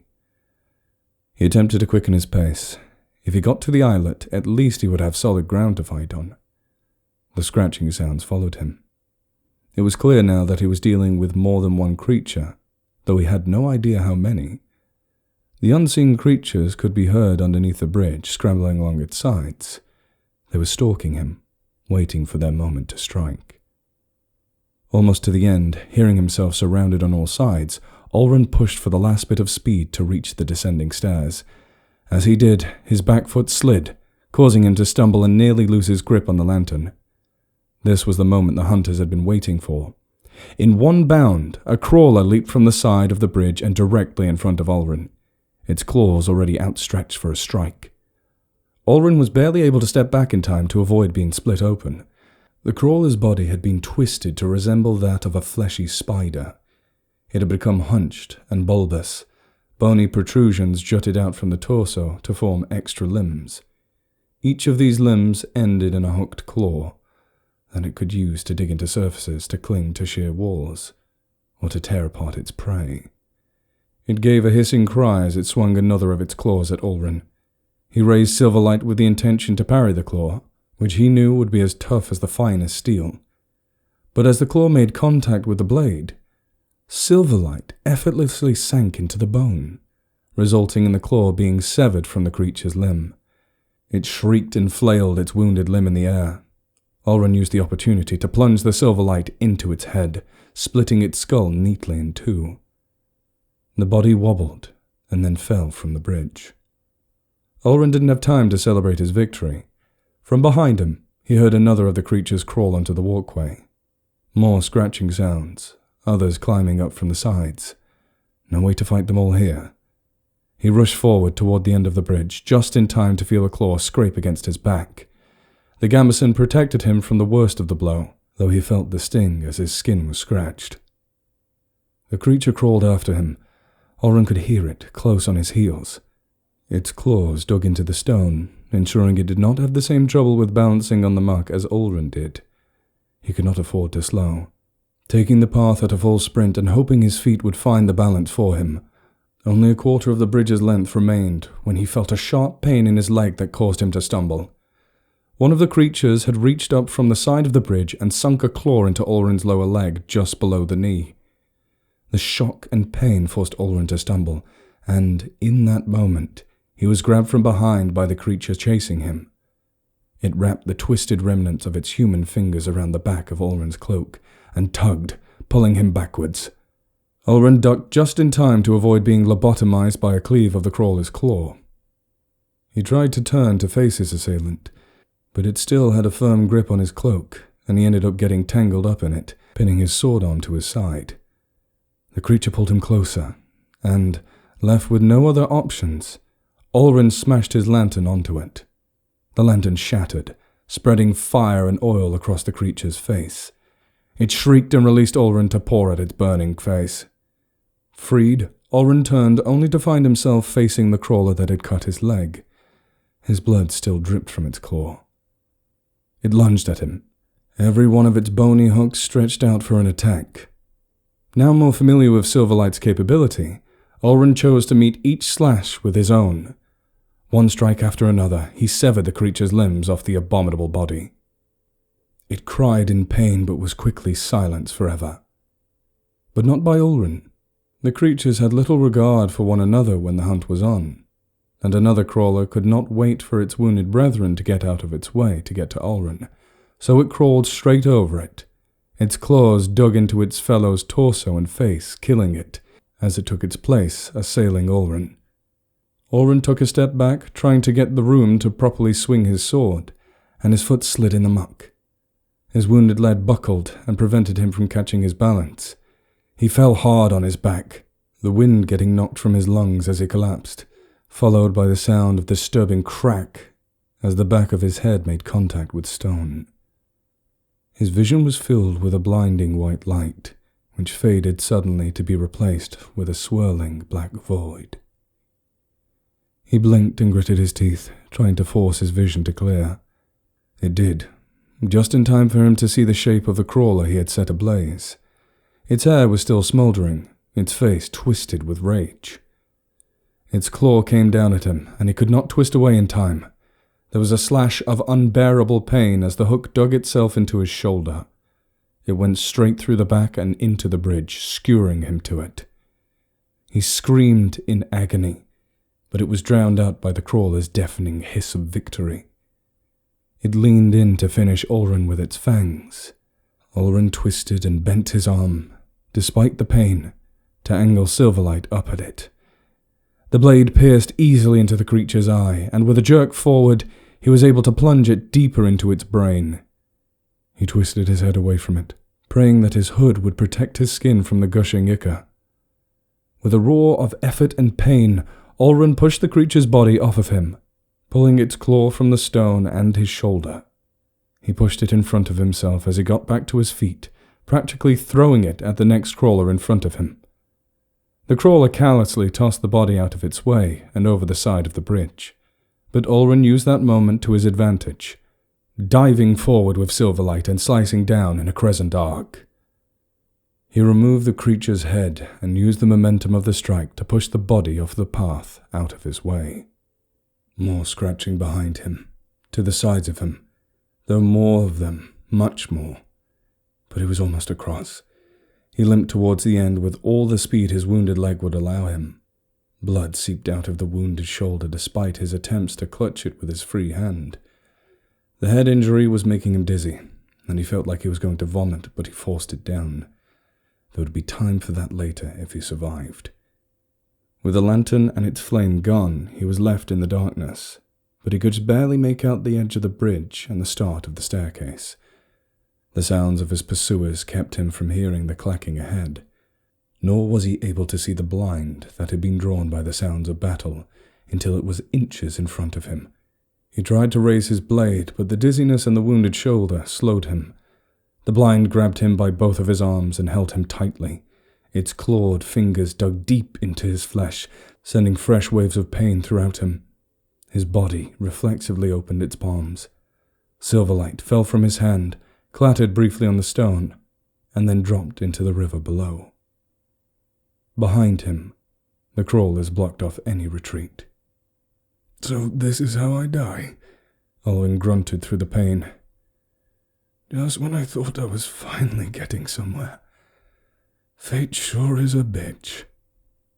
The creature howled in response and pulled him toward it. Its fanged mouth opened wide. Ulrin tried to pull back and felt the back of his foot go over the edge of the bridge. He had one last idea. If he was going to die, he might as well do so on his terms. "Hope you bastards can't swim." Ulrin stepped off the bridge and put all of his weight into falling backward. The blind tried to hold him up, but it slipped on the black sludge. The two of them went tumbling off of the bridge together. The creature released him as he fell, and for a brief moment, Ulrin was alone in the dark, weightless. He had tried. Nobody could say he hadn't given it his best. Now he was finally done. There was an impact and a flash of cold that chilled him to his veins. And then nothing. Chapter 4. The bells jingled with every light breeze, every shift in the branch they hung from. Their jingling was the only sound besides the rustling of leaves that broke the night. Krylas was watching from her hiding spot, slowly counting under her breath if any of the corrupted were nearby. They should be drawn by the sound of bells. At the very least, any hunter in this area should come to investigate. Enough time had passed with no sign of the creatures. It should be safe to move. She came down from the tree she was hiding in, then made an attempt to brush the dirt off her robes. The crimson robes of the Blood Maidens had long become a muddy brown, but the instinct to keep them clean still took over. The bells were carefully removed from the branch and wrapped in a soft cloth to keep them from sounding in her pack. She stored them away, then walked back to the clearing where she had left her scavenged supplies. It was an impressive haul.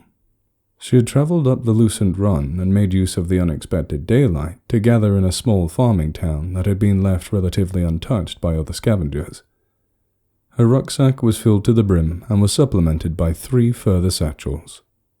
Food, clean water, medicine for fever and infection, soap and clean clothes. It would make a big difference for the survivor camp. Perhaps it would not help them in the long run. Perhaps they were only delaying the inevitable. But if she could make a small difference now, it would have been well worth the effort. And it was an effort. She was reminded as she put on the rucksack and strapped the satchels to her waist. She had never been particularly strong, and the weight of the supplies was at the limit that she could carry, if not slightly beyond it. She hauled her burden further into the thicket, up to the rocky hill. The climb here was rough, even empty-handed. With her packs, it was a nightmare. But she would persevere for them. They were counting on her. 1 foot after the other, she ascended the hill. At one point, she had to drop to her hands and knees and climb, all the while feeling like the weight of her packs would drag her back down. But finally, she came to an opening in the rock, which housed the cave where the survivors were camped. Her relief at arriving was quickly tempered when she realized that no one seemed to be serving as a lookout. She hoped that they were all just busy inside, in need of a lesson on caution but unharmed. Or maybe they needed to leave suddenly, and they left her some indication of where they were going. But she had a bad feeling. That feeling was confirmed when she went inside. It was a slaughter. There was no sign of the creature that had done it, but had been merciless. She counted the bodies just to be sure, in the vain hope that some of them might have escaped. It was difficult, as many of the bodies had been terribly dismembered, but the conclusion she reached was that it indeed represented the entirety of the camp. She dropped to her knees. It had only been a few days since she had been here, since this place had been home to 20 survivors, including a family with children. They had been low on food. She was supposed to help them. But once again she could do nothing. That seemed to be the only constant in this world. She was useless. At least to the living. She could care for the dead. She set aside her packs for now and began gathering up the bodies and bringing them down the hill, doing her best to keep whole bodies if she could identify which limbs went with which torsos. She used as little water to wet the cloth as possible, washed their faces, and carefully cut their hair with her knife. Then she covered their bodies with leaves and other foliage. To do it properly, she would have needed to dig each an individual grave at least 4 feet deep. But she had neither the strength nor the tools to do so now. It was the best she could offer. The last of the Blood Maidens kneeled before the grave and said her prayer. Fathers before us, and mothers who birthed us, ancestors above us, and dragons below, observe now the passing of these noble souls, these warriors, lovers, dreamers, and doers. Though cursed with a short mortal life, they nonetheless persevere to leave their mark, and we remember their efforts, this day and the next day, till the end of days, till our blood stains the same soil. It was customary at this point to add a verse to the prayer that was customized to the people being buried, but she knew next to nothing about them. They had not trusted her, and she did not blame them. Blood Maidens had been met with suspicion and rumor even before the bleeding. People thought they worshipped dragons and sacrificed children. These things were only partly true. The group had refused to even tell her their names, so she had nothing to put on their gravestones. She settled on leaving a simple stone marker. She went back to the cave and retrieved the gathered supplies. They were too heavy for her to carry with her on the off chance that she ran into more survivors. Instead, she concealed them at the base of the hill, covering them so they should be safe from the elements and rainfall. With her knife, she carved instructions into the stone on what supplies were hidden and how to find them in the case of another group of survivors passed through the area. Hopefully, they would get more use out of them than she did. Taking with her only her pack and enough to ensure her own survival for a while, she moved on. With no target in mind, she instinctively began to backtrack toward the river. Since leaving the temple, she had wandered the kingdom, looking for ways to aid those that still lived, mostly failing. But no matter how far she went or what direction she traveled, she always inevitably returned to this region. There was no reason why. There was nothing left for her here. Not that there was anything for her anywhere. The only thing that made this place different was the memories. Here was the thicket that she had taken to hunt wild animals. Blood maidens needed to be in tune with the blood flowing through all living creatures. She was expected to track game using nothing but this sense, and if she failed to hunt anything, she would be let to go hungry. Cryolis had actually been able to find the game animals easily, as she took to the attunement quickly, but she struggled with actually killing anything. It just felt wrong to end a life. Eventually, she got hungry enough that she killed a small rabbit. It gave her nightmares for a week, though her teachers had praised her for being able to sense such a small animal. She came across the road that led from the western markers into the farmlands and eventually to the river crossing. It had been down this path that her parents had brought her here when she was a child. They had too many mouths to feed and not enough money to do it, so they made their decision to sell her to the temple. Cryolis had not blamed them. She had been happy to be useful in a way that would help her siblings. If anything, she felt a little guilty when they learned how much the temple would pay for her. She hardly thought of herself being worth nearly that much. She committed herself to her training and education to try and be worthy of the expense. There was a pond that they had used for their cleansing ceremony. Now its waters were a murky red, tainted by the blood rain, but back then they had been crystalline. It had been an embarrassing experience for her. She had been stripped in front of the entire temple and then given nothing but a thin cloth to cover herself with as she marched the entire distance from the temple to the pond.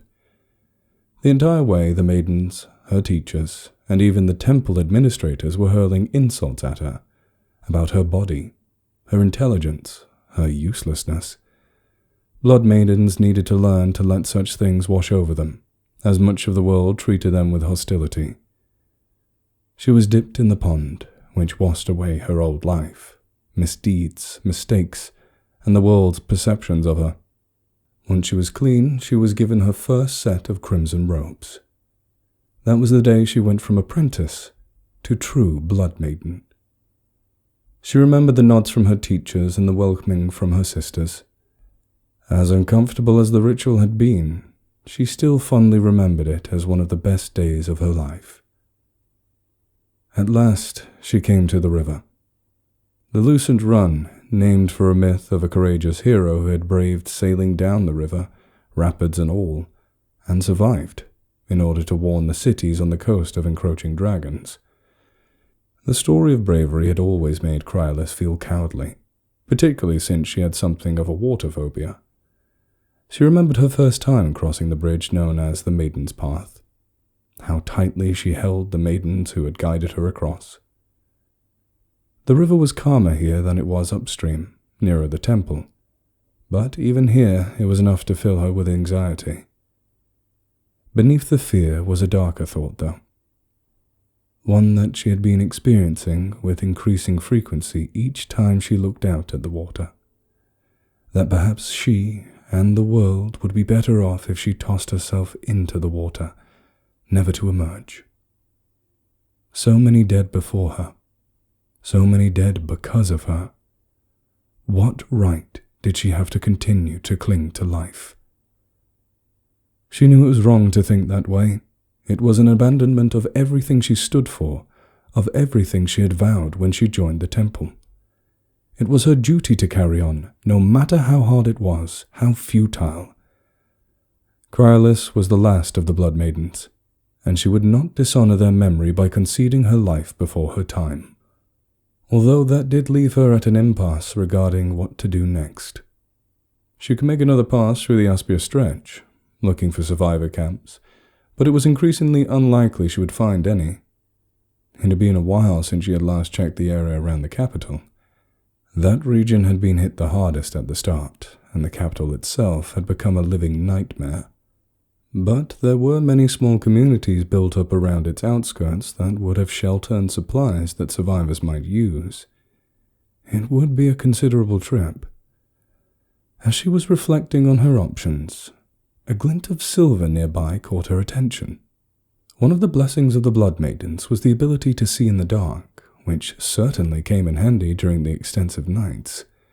Even so, it was unusual for anything to glimmer like that without any sort of reflection. No light to reflect it. Curiosity drove her closer to the river's shore than she would normally brave, and there she found the source. A strange sword that seemed to radiate a silver light. Incredibly intricate in its design, she had never seen anything like it. Next to it, a man's body had washed ashore. The sword's owner, perhaps. His cloak was caked in blood, and his skin was pale and wrinkled from the cold water. She wondered whether it was his wounds or the water that had ultimately caused his demise. Guess it didn't really matter. It seemed she had one more corpse to perform rites on today. The body shuddered, and she realized that the man was still alive. Despite very much looking like a corpse, it seemed this one's will to survive was causing him to cling on. She rushed to him and turned him on his back, holding her hands above his chest. She sensed his blood flowing through him. It was weak, barely a trickle of life still running through him. She grabbed a hold of that thread and traced it to the wounds that were still seeping his precious lifeblood. Focusing her attention there, she aided in the blood's clotting, and within seconds, the wounds no longer bled. It would not be enough. He had lost too much blood and did not have enough to sustain his heart. Again she traced the flow, finding the route to its origins deep within the man's bones, within the marrow in his core. She commanded it to produce and release blood at a rate that should have taken the body weeks. There was a crack, and the man shuddered in pain as the bones bent from the pressure. If she was not careful, she would shatter the bones completely, but the man's case was desperate. Just enough blood was produced to stabilize his blood flow, and his heart set to work distributing it through his body. Hopefully it was not too late. Permanent damage could have been done to his organs or brain if they had gone without blood for too long. It would be a while before she could tell, and the immediate issues were not yet through. The man was shaking from a mix of shock and the freezing water. He needed to be warmed, and quickly. She bent and lifted the stranger using a technique she had learned, putting his arm around her neck and grabbing him under his knees to get him up onto her shoulders. Her back still ached from the heavy packs of supplies earlier, and the man might have been just as heavy, but with care she was able to get most of the weight onto her knees. As she was about to leave, some instinct told her she needed to grab one more thing. With a sigh, she bent again, careful not to drop her burden, and was able to get just low enough to grab the odd silver sword. It seemed important and might go a long way to improving the stranger's mood when he woke up. If he woke up. With that sense of urgency instilled in her, she hurried to find a place of safety to care for the stranger. Chapter 5. The sounds of clanging steel rang out through the courtyard as the two duelists came together. Their practice swords, though dull, still had a decent heft to them and gave a satisfying ring when clashing. It was the sound much like music to Ulrin's ears, a beat more pleasant than anything played in those stuffy balls or recitals he was forced to attend, even if he was currently taking a beating. It was all he could do to parry the Swordmaster's strikes as they came in rapid succession. He hoped that if he held off long enough and ceded just enough ground, he could create an opening and get a surprise hit off. But Soldan's form was flawless, and despite how fast the attacks came, there wasn't an inch of gap created. "Come on now, young prince," Soldan said lightly, not sounding even the slightest bit winded from the exertion. "You can't just stay on the defensive forever. Sword fighting is a lot like courting a woman. If you wait too long to make your move, you'll miss your chance to thrust." Eager to please, and just about out of stamina to defend anyway, Ulrun shifted his weight forward for a sudden lunge, aiming to connect with the Swordmaster before he himself was struck. Soldan, instead of following through with his strike toward Ulrun's center, shifted himself mid-stroke for a horizontal cut.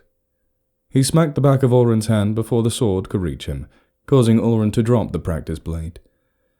He then put his own to Ulrun's throat. "That was impressive, as always, young prince," Soldan said with a smile. "Your form improves every day." He lowered his sword to the ground and bowed before the prince. Ulrun shook his smarting hand. "Sure doesn't feel like it. Usually I can score at least 1 or 2 points on you. Today I didn't even get close." "Forgive my impertinence. Usually I adjust my speed and aggressiveness to provide the best possible learning opportunity." "You mean you normally hold back?" Ulrun clarified, frowning. "You could put it that way, yes, but not as an insult. I use stances to test and train very specific aspects of your form that may not receive the attention they deserve in an all-out duel." "I guess that makes enough sense." Ulrun smirked at him. "Guess I don't need to have my father execute you for the offense." "You are most kind, young prince, though I'm sure His Majesty will be saddened by the loss of the opportunity." "He'll get over it." Ulrun reached down to pick up the practice sword. "So why do you feel the need to fully commit this time?" Soldan's smile faded a little. "A touch of sentimentality, perhaps. Come this time next month, you'll be a completely different man. I'm afraid I will no longer be able to beat you in a straight duel." "You mean my 15th birthday?" "Indeed. The Drakenblud will make you stronger and faster than any mortal man, even a well-trained one such as myself." He picked up his own sword. "Not that I expect you to use that as an excuse to give up on your training. I intend to make a proper swordsman out of you, even if I have to be a bit more creative in how I teach you." Ulrun couldn't help but feel a surge of pride at Soldan's praise and respect for him. It sometimes felt like he was trying to live up to his older brother's impossible standards, and his parents, instructors, and even friends didn't expect him to succeed. After all, who could possibly be as smart, as tactful and savvy as Gerivin Emberland? Only Soldan seemed to see the potential in him. Not just as his own man, but as a talent worth cultivating. "You could become blooded too, can't you?" Ulrun asked. "I remember hearing Father mention it. All masters in royal court are entitled to the blessing." Soldan shook his head. "It is true, I was offered. I think I may be the first and only member of the court to reach the title of master and turn it down. But for me, it's a matter of principle. It is important that the art of swordsmanship remains pure. No one can claim that my speed and skill with a sword is anything other than the result of hard work and dedication to the craft." "That does sound important." Ulrun looked thoughtful. "I don't think I can get out of the ceremony, though." Soldan laughed. "I wouldn't want you to if you could, young prince.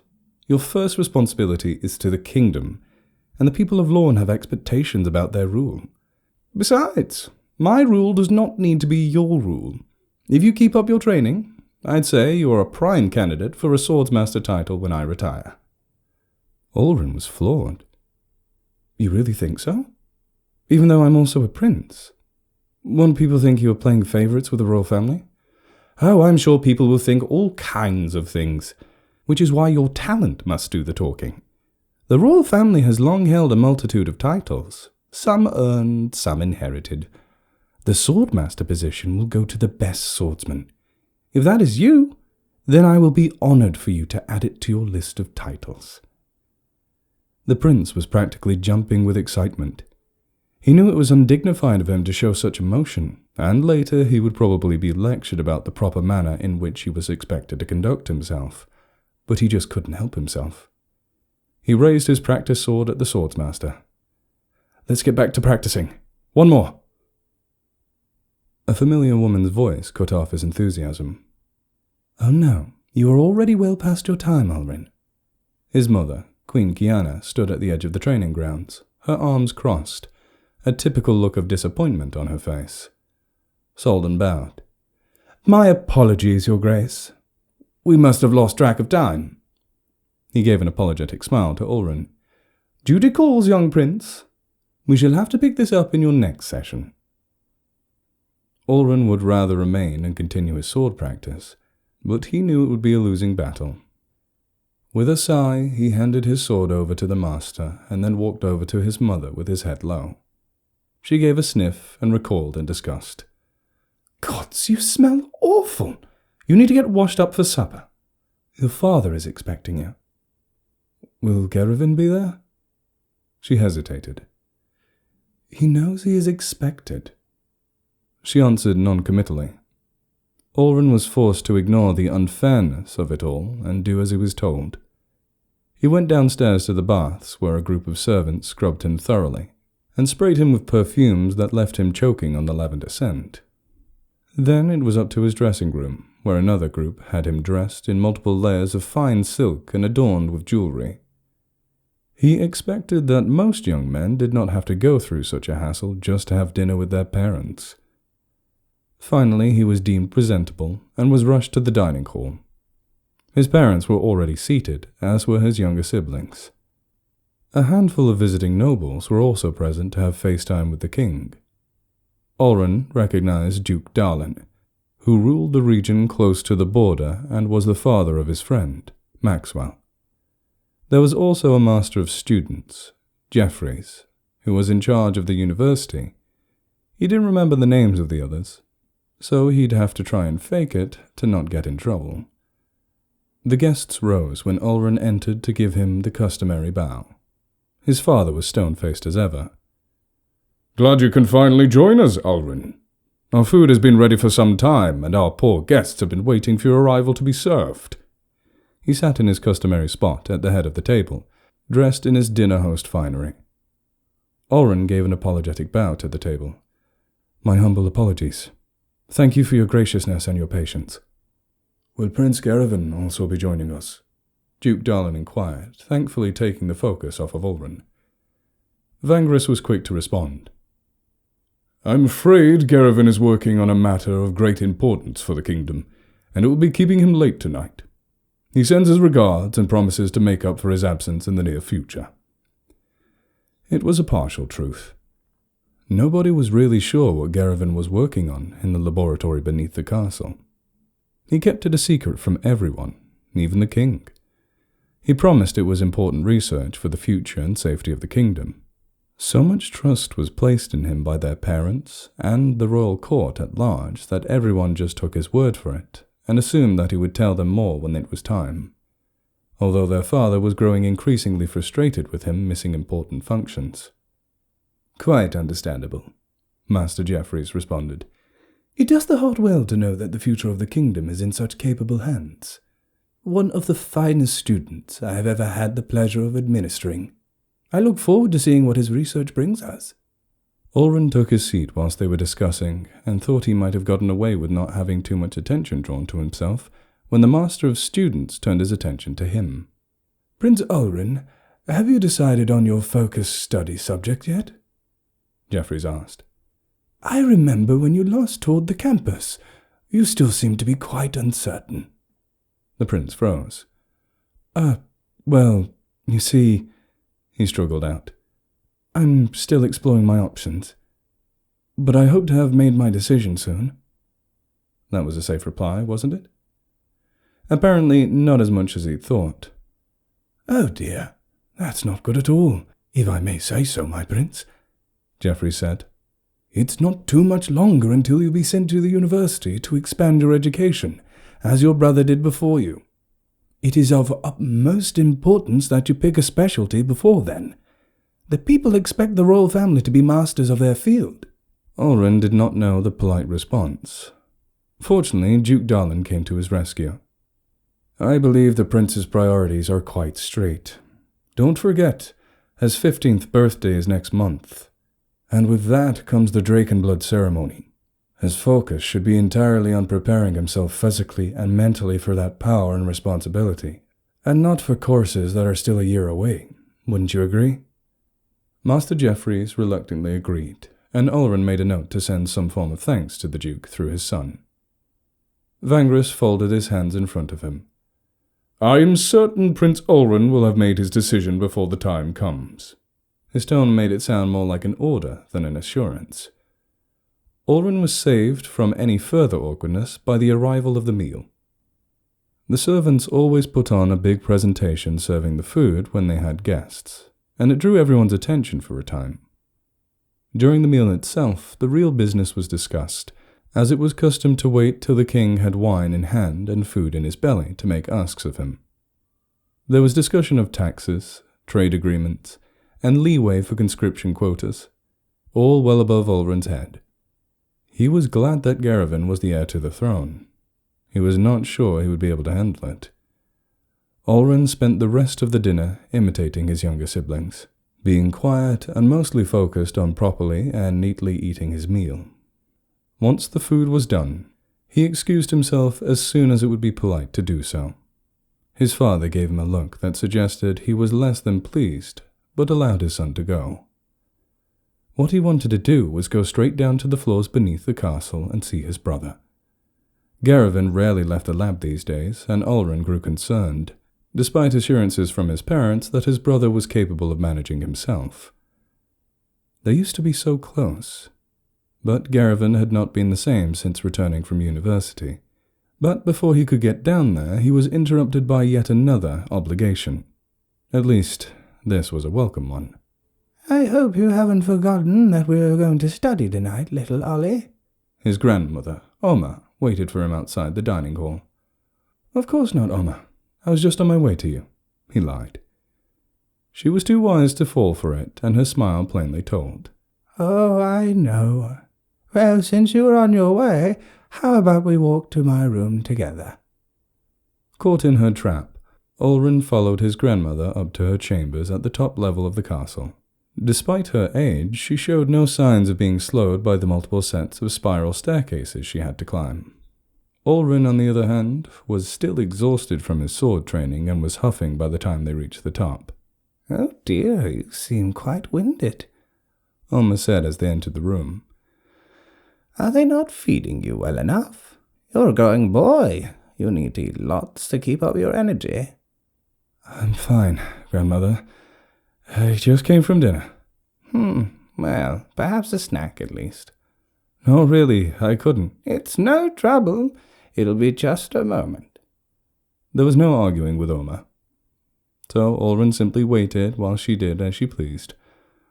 Oma didn't like servants waiting on her, so she had claimed a set of small rooms that included its own kitchen, so she could prepare small meals and refreshments for herself. She returned a short while later with a platter of cookies and a cup of tea. Now then, you get your energy back and I'll get the books. Reading about history is just going to make me tired again, Ulrin argued. Oh, come now. My lessons aren't that bad. Besides, it's either this or you can learn under one of those tutors your mother has chosen. He grimaced at the thought.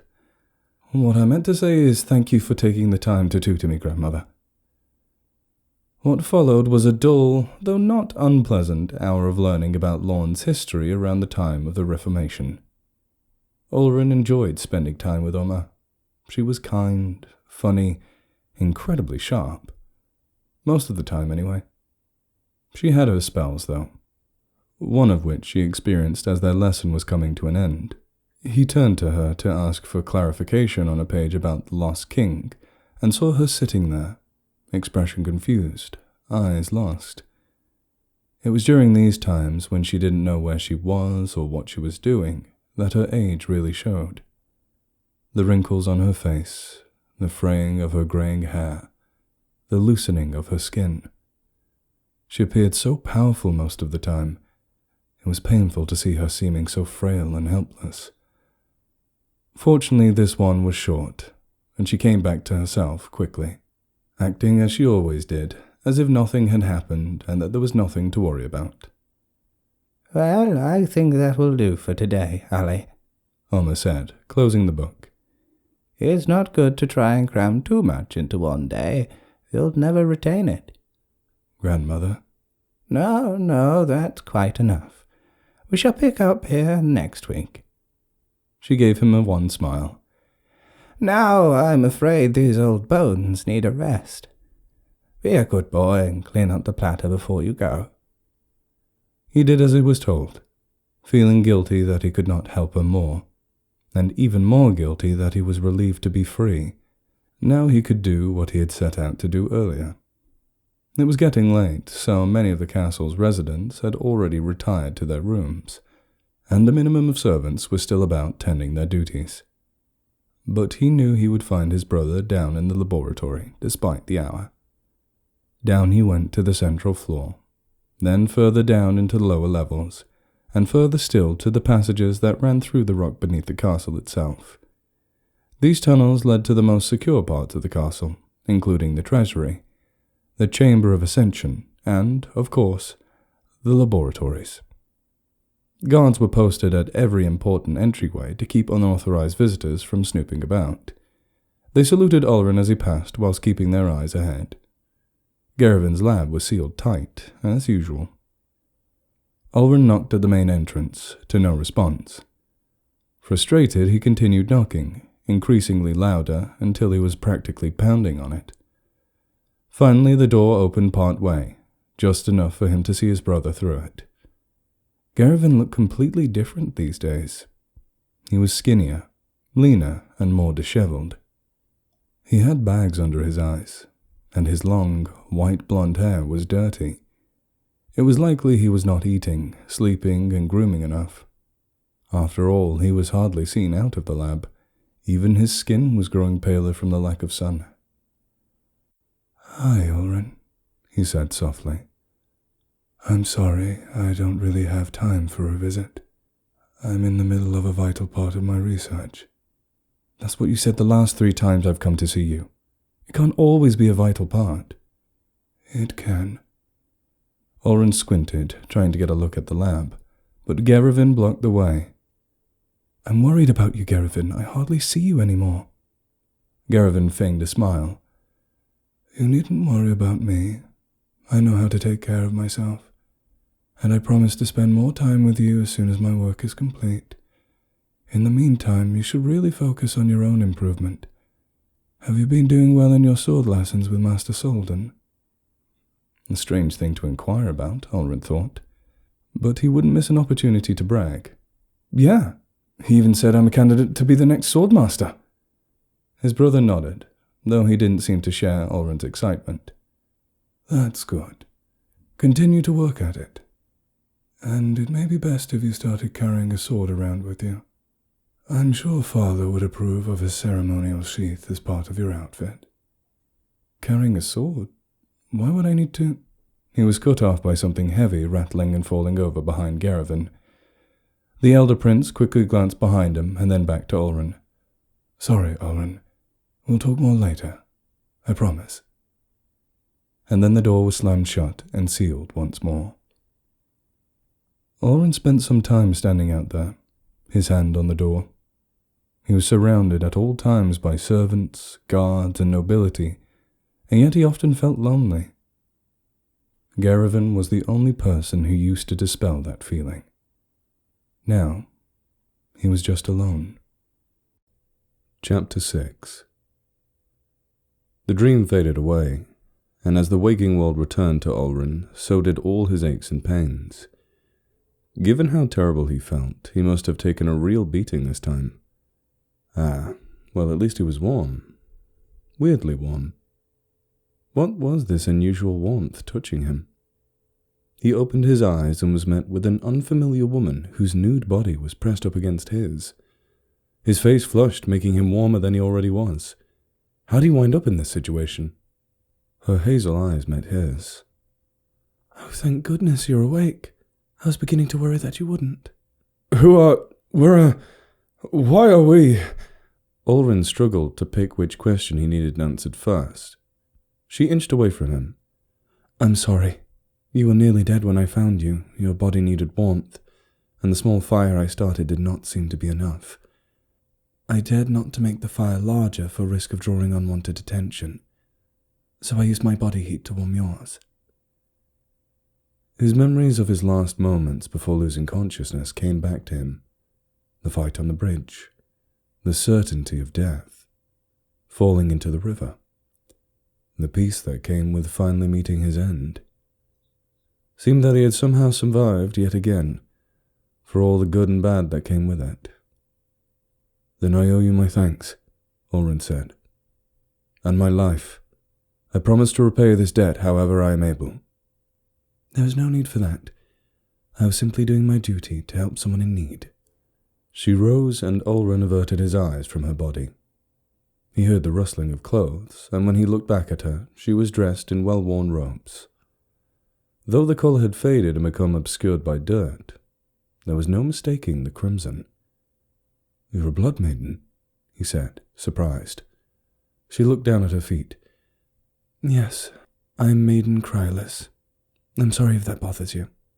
No, it doesn't bother me. If anything, it might be Providence. I was on my way to your temple when I was... Well, he gestured to his injuries. When this happened to me. Her eyes went wide. Why would you want to go to the temple? Looking for answers. Crylis shook her head. I don't think you'll find any. There's nothing left there but death.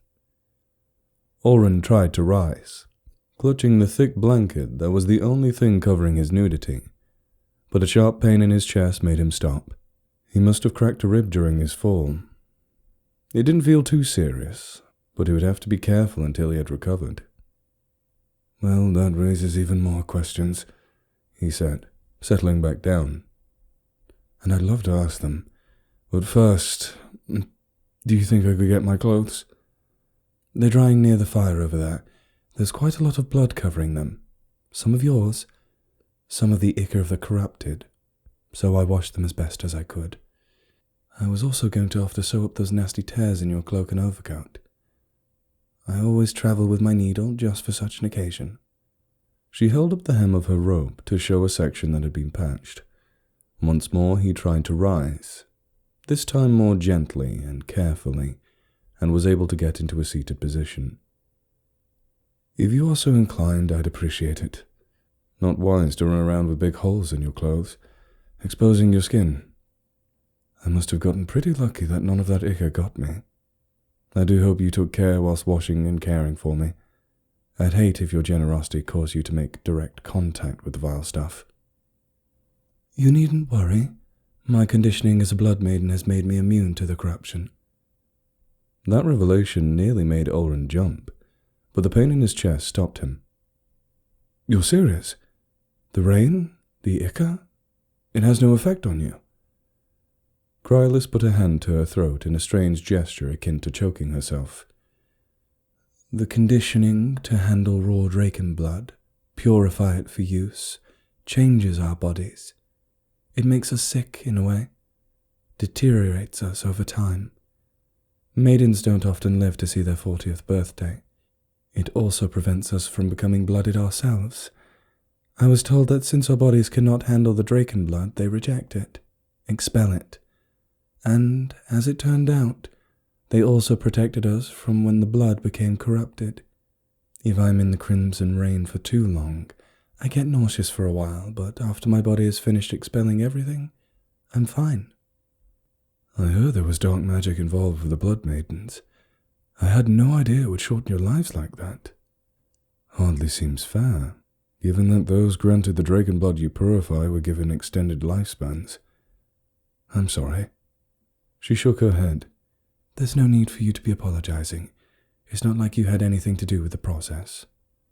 No, but my family did, Ulrin thought. The Emberlin dynasty had long had demands for refined Drakenblud for the royal family and the masters who'd served them. He wondered how many people knew about the cost of making it.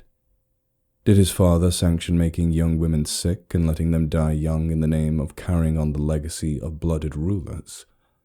He must have. Cryolus must have misread the guilt on his face as worry, for she rushed to reassure him. Oh, but I'm not physically weaker or anything. Not at my age, anyway. That part won't come till later, and it comes with certain advantages.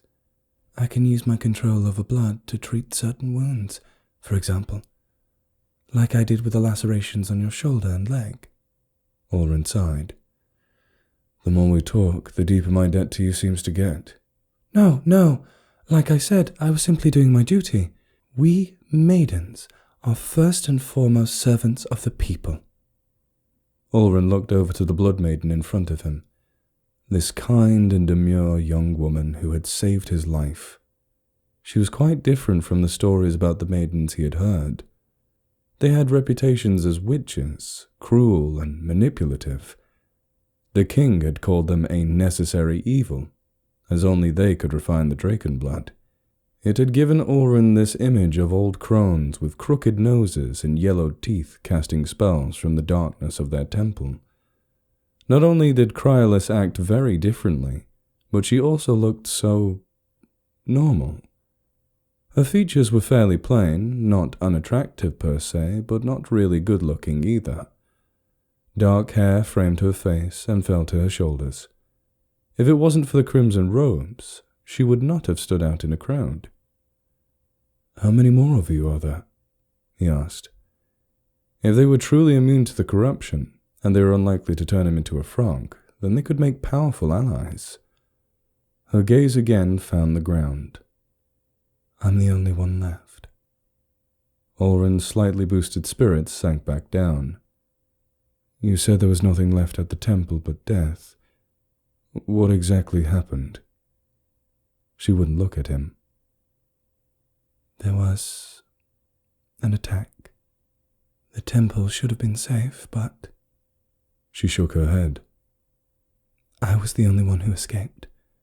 The temple belongs to the corrupted now. That might explain why there are so many of them on the bridge, Ulrin pondered, rubbing his chin. Yes, and there are more on the islet and inside the temple. I recommend choosing a different course. He noticed she was still avoiding his gaze, as if afraid of giving something away if she looked him directly in the eye. Clearly hiding something. But she hadn't given him any reason to think she was untrustworthy. He decided not to press it for now. I'll take your word for it. Though I don't really have another course. I'd show you my journal, but even if my pack managed to survive my fall, I'm sure everything inside got waterlogged. The temple was my last hope for answers. What kind of answers? Tricks or tools to kill the corrupted. Particularly the nasty ones. The ones who were blooded before the bleeding. Such as his father. How the Drakenblud and the corruption works.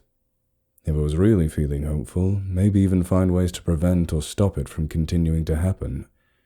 Though I wasn't really holding my breath. She pulled at the edges of her robe. I'm sorry. I must be a disappointment not having the answers. The matrons, the leaders of our order, they might have. There were many secrets that only they were entitled to.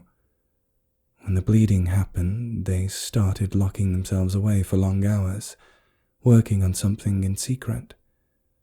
My sisters and I thought they might have understood what was happening and how to stop it.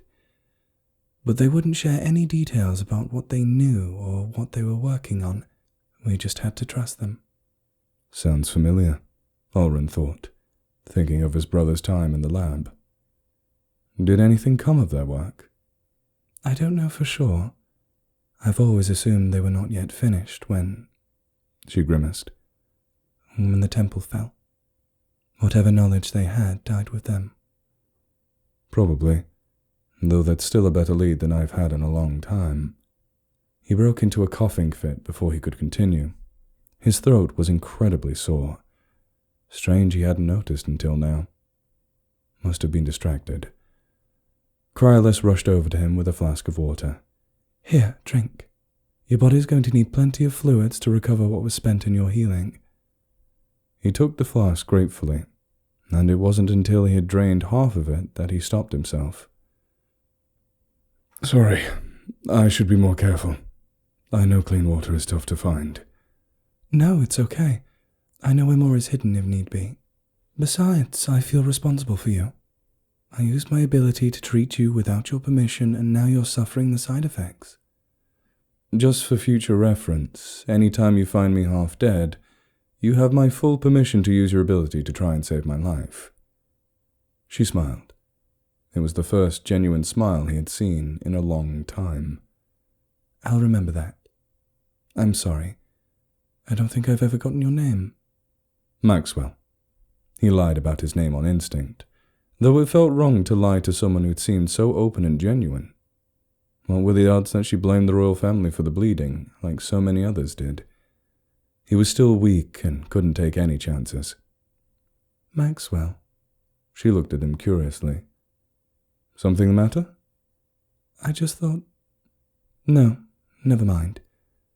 It's nice to make your acquaintance, Maxwell. She seemed suspicious. Could she have recognized him? He didn't have access to a mirror right now, but he would bet all the dirt in his hair had gotten washed away in the river. She'd also gotten a close look at his eyes. If she recognized the signs of the royal family, she might have already identified him. In which case, he just seemed like an untrustworthy liar. But she didn't push it on him. Instead, she went to retrieve her sewing needle and Ulrin's clothes and patch up the holes from his most recent battle. Maybe it had been a figment of his imagination. How far down the river did I wind up? Ulrin asked after a period of silence. About a mile or so from the temple, I think. Not too far out from the hills bordering the stretch. Not too far a walk, then. Good. Once my clothes are ready and I've had a good chance to recover, I can make another attempt at the bridge. She lowered her needle and looked at him like he had just sprouted horns from his head. Do you seek death? I already told you that there is nobody alive besides the corrupted. You already nearly died once just on the approach. Who do you hope to find? Some of the work the matrons did might remain. It might be the only place in the world where answers about the corrupted might be found. I can't just walk away from it. He tried to sound confident. The thought of returning to the bridge filled him with dread. And if you face the same enemies once again? I was barely able to keep you alive this time. Next time... Ulrin knew all too well. Now that I'm more aware of what I'm facing, I can try to be more prepared for it.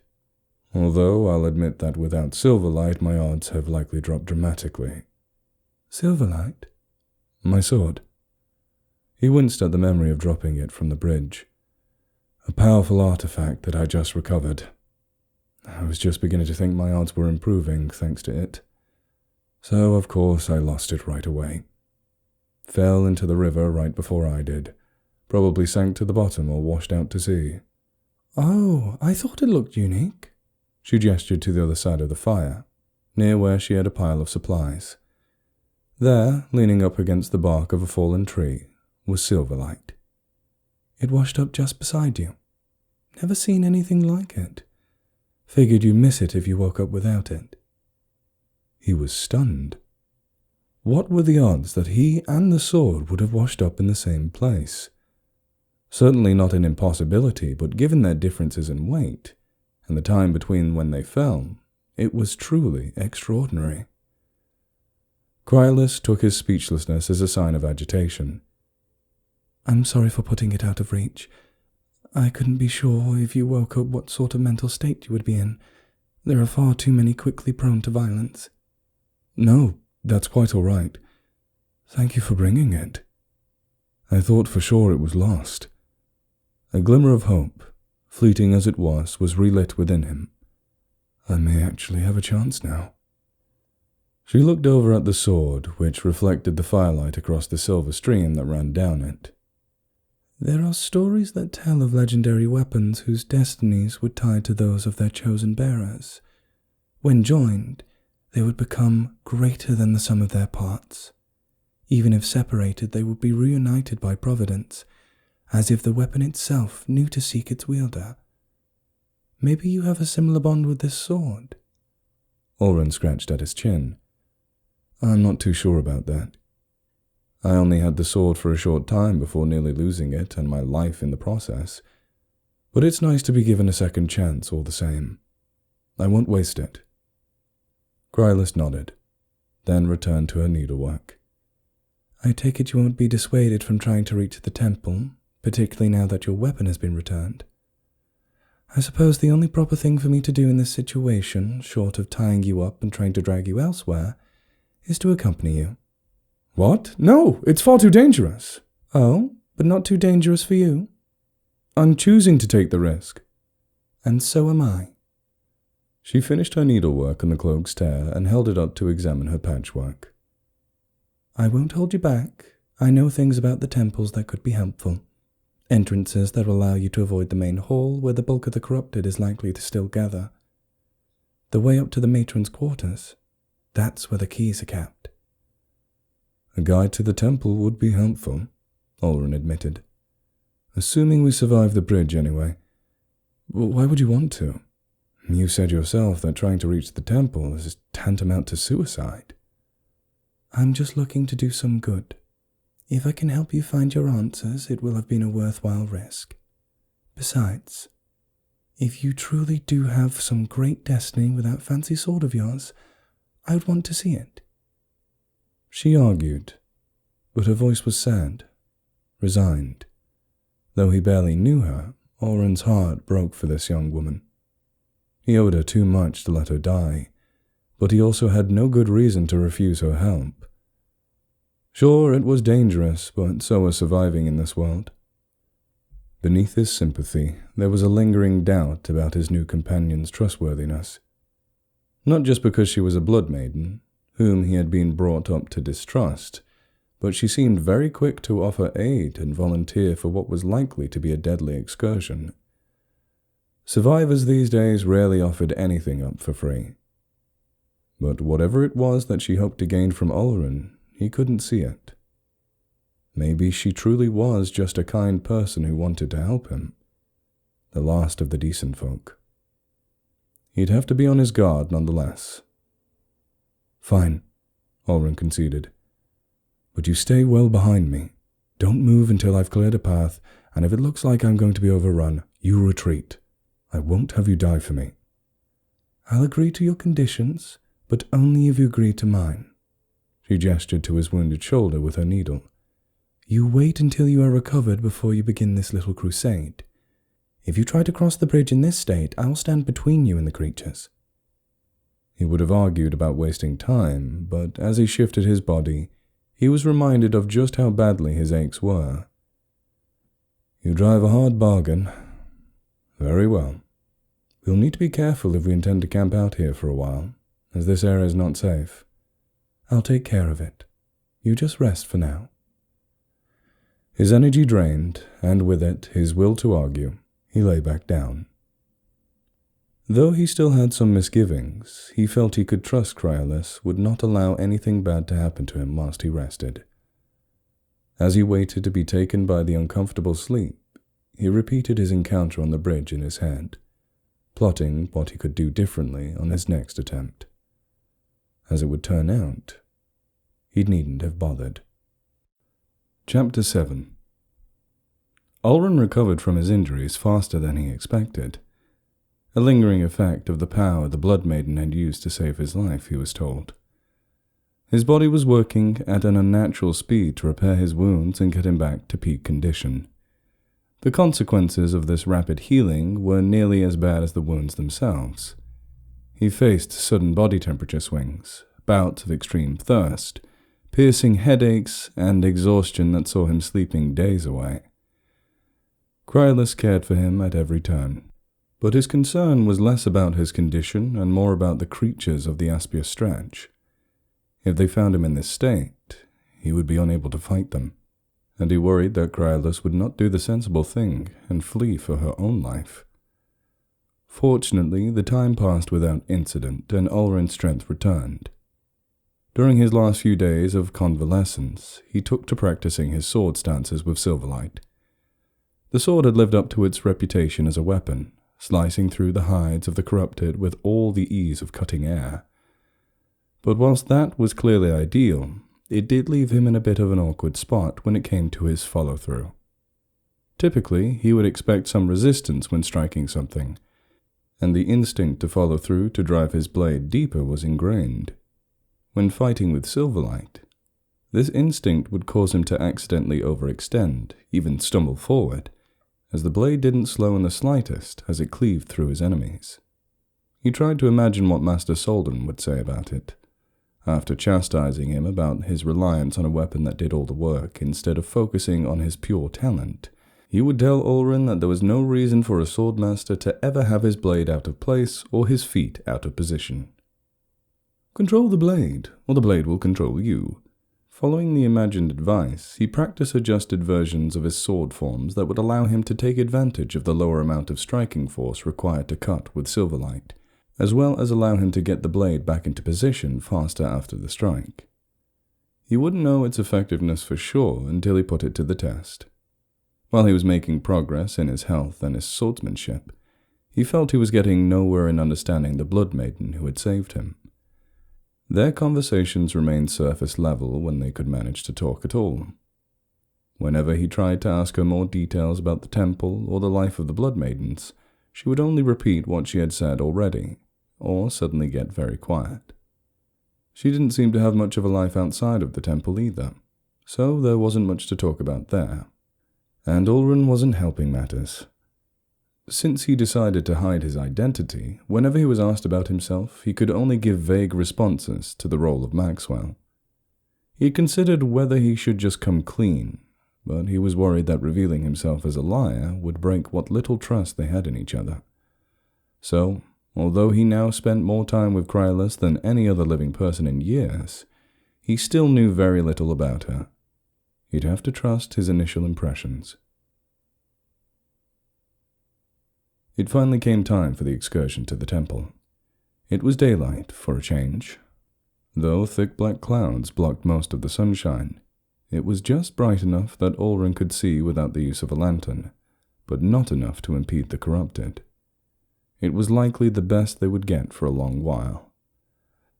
As they gathered up what remained of their supplies, Ulrin again offered Krylas the chance to back down from this mission.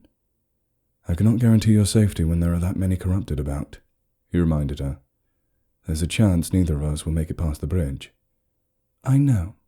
I'm not frail." If she was a liar, she was a good one. With enough supplies packed to last them a few days, the two began their journey back up the Lucent Run towards the temple. They were within a stone's throw of the bridge when they spotted the first body. The blind, by the looks of it, though with its head pulverized, it was hard to tell. The corpses of further corrupted littered the ground before the bridge along the bank of the river. As the top of the bridge came into view, they saw that it, too, was covered in severed claws, twisted limbs, and split torsos. Some Ulrin could identify as belonging to crawlers. Others matched mutations experienced by dancers or liars. And then there were some that looked like nothing Ulrin had yet seen. Terrifying hooks the size of Ulrin's body, and fleshy spikes that reminded him of thorn bushes. Whatever they had been brutalized the same way. "What happened here?" Krylas whispered. She looked to Ulrin. "Did you?" "I wish I could take the credit. I only managed to kill a few before I took my unfortunate dip. And this is a far larger horde than I'd seen. Had I tried to cross against these odds, well, I would definitely be dead." "Then what could have?" She held a hand against her chest. "We shouldn't do this. If whatever killed those creatures finds us, we'll stand no chance."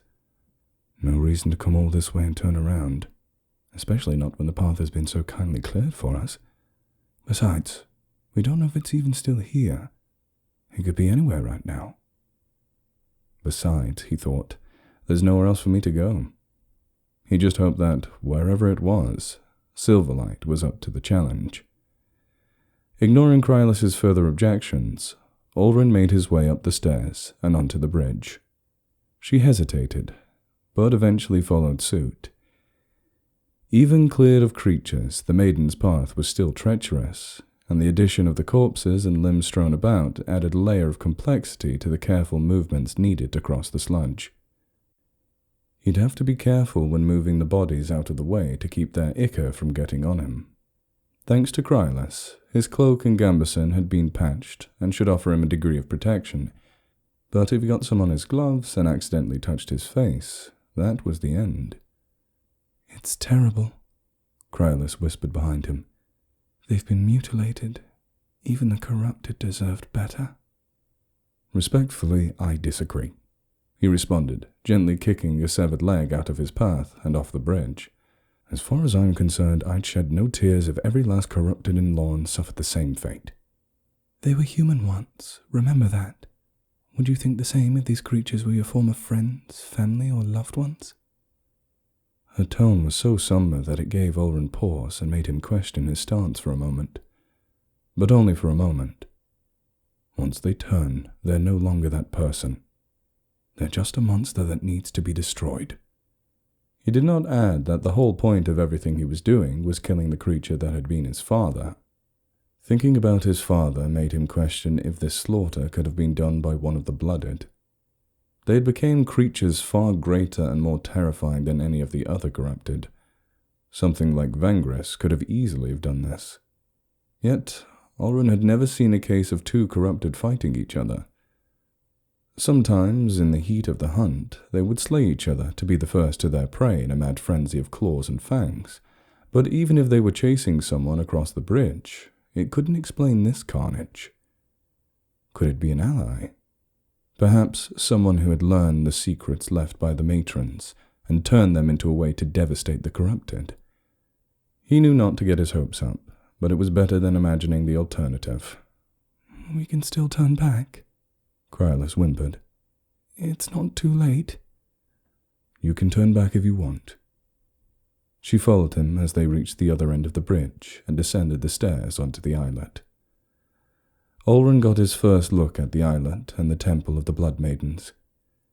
The temple covered most of the land here, leaving only a trail of stones from the bridge to the entrance, and a shelf of jagged rocks between it and the coursing river. It was a squat, two-story structure full of bizarre triangular geometry.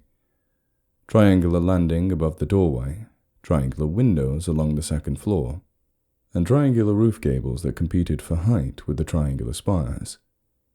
An old stone foundation was overlaid with wood, dyed crimson red, and then corroded by the river spray, only to be patched with more of the same. It somehow seemed simultaneously dilapidated and imposing. The front entrance was open, and the corpses of even more creatures lined the entryway. A trail of ichor ran into the temple beyond. Whatever had committed this slaughter, it had passed through here. Krylus grabbed Ulrun's arm as he was about to go in. She was shaking. "It's in there. I can sense it. It's different. Powerful, intense. Like the crimson rain given a single body. The corruption courses through it, yet there's something else. Another presence I can't make sense of within it. And there's this smell to its blood. Like flame and sulphur." "How far inside?" "The main hall. It is just lingering there. We need to hide. Wait for whatever this is to pass. When it leaves, we can search the temple." Logically speaking, he knew Krylus was likely right, but Ulrun was not thinking with logic at that moment. Hearing flame and sulphur made him think of his father, the charred corpses of his younger siblings, and his castle aflame. That stretch was permanently ingrained in his mind. Had Vengris left the ruins of the royal castle and taken to hunting his former subjects as corrupted?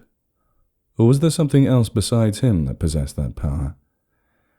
Either way, he was itching for a confrontation with it. Now was his chance. He pulled his arm free from Krylus. "You wait here." Without waiting for a response, he stepped through the threshold into the temple, drawing Silverlight as he went. He had to trust that his sword lived up to its legend when it mattered the most. The temple's main hall reminded Ulrin of the dining hall in the royal castle. It was an oval room with a vaulted ceiling dominated by a long table in the center. Arched passageways beyond the table led deeper into the temple. Along the wall between these arches was elaborately calligraphed writing in a language that Ulrin couldn't read but recognized from his studies. Draconic. But all of that was an afterthought for Ulrin as his attention was drawn to the man seated at the end of the table. He brushed his long, white, blonde hair out of his red eyes as he turned the page on the text he had opened in front of him. Several candles were lit in front of him, and their flickering light cast an eerie reflection upon his pallid face. He had become thinner, paler. His eyes had grown narrower and his lips thinner, but there was still no questioning this man's identity. Garvin! Ulrin's older brother, the eldest son of King Vangris, the heir to the throne of Lorne, looked up from the text and met his eyes. Ulrin. Ulrin was so overwhelmed with emotions and questions that he struggled to form a coherent thought, and he spoke in a jumbled mess. How are you? I thought you were... You're blooded. You should be... How long have you been... Where have you been? Gervin's eyes were cold. I do not know why you're grinning so. If you're expecting a warm-hearted family reunion, you'll find none here. I will not tolerate you interrupting my research with your inane chatter. What? Chatter? Ulrin realized that he had been smiling, beaming, really, at the joy of his brother alive, unmutated and seemingly in control of his own mind. But the smile faded quickly at Gervin's tone. How can you say that? It's been 5 years, Gervin. Are you not happy to see me? His brother was expressionless. Would it matter if I was? If I rushed to embrace you with familial affection, would it end the blight of corruption? Would Lorne be restored, the people returned, and the world set to rights? Or would it accomplish nothing but a fleeting moment of familiarity?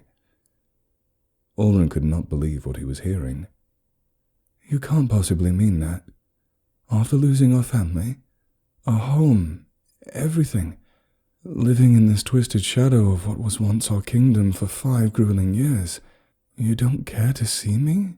To see that I'm alive, that we found each other? Perhaps if I thought you had some use, some talent to exploit, but as I remember, your skill set was quite limited, and I doubt you've committed yourself to studying since. Right now, you're little more than a nuisance, distracting me from my work. Gervin turned his attention back to the text, and away from his dumbfounded brother. As Ulrin stood there, reeling from the whiplash of emotional extremes, a hand on the back of his shoulder caused him to start. Krylas's hand trembled, and she gripped him for support. Be careful. That is who I was sensing.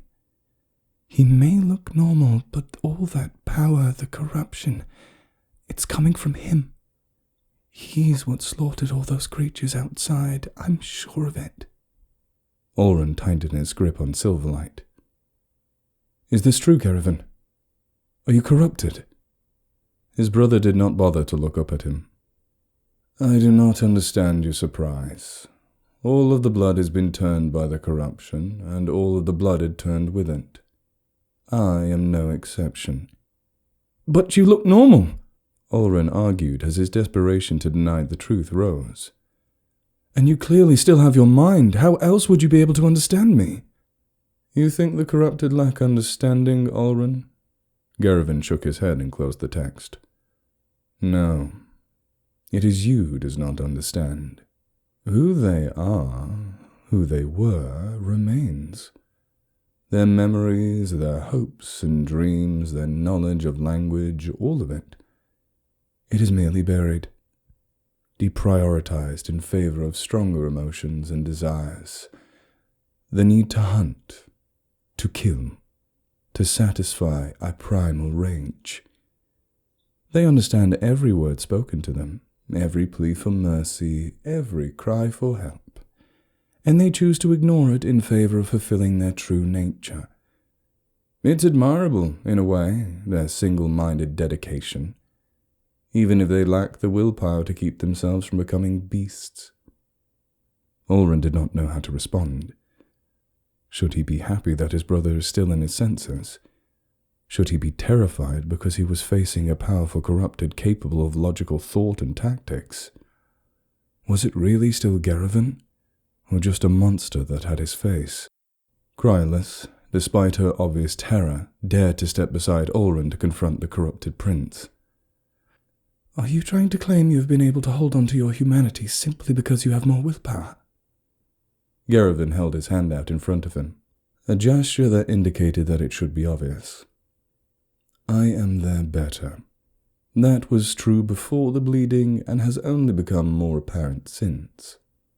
She pointed a finger at him, then traced that finger in a triangular pattern through the air as her eyes narrowed in concentration. No, she said as she recoiled, as if her finger had been burned. No, you're lying. There's something else that set you apart. I can sense it. Oh? Garavan leaned forward over the table. You're a true blood maiden. Here I took you for some opportunistic scavenger who looked across that distinctive robe and used it to fool my far too trusting brother.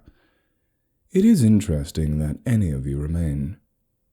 Was this but a few years prior, you might have been some use to me. Unfortunately, I think that time has passed. You're now little more than a relic of a different world. Ulrun had heard enough. Whatever this creature was, it was clearly no longer his brother. Garavan would never act like this.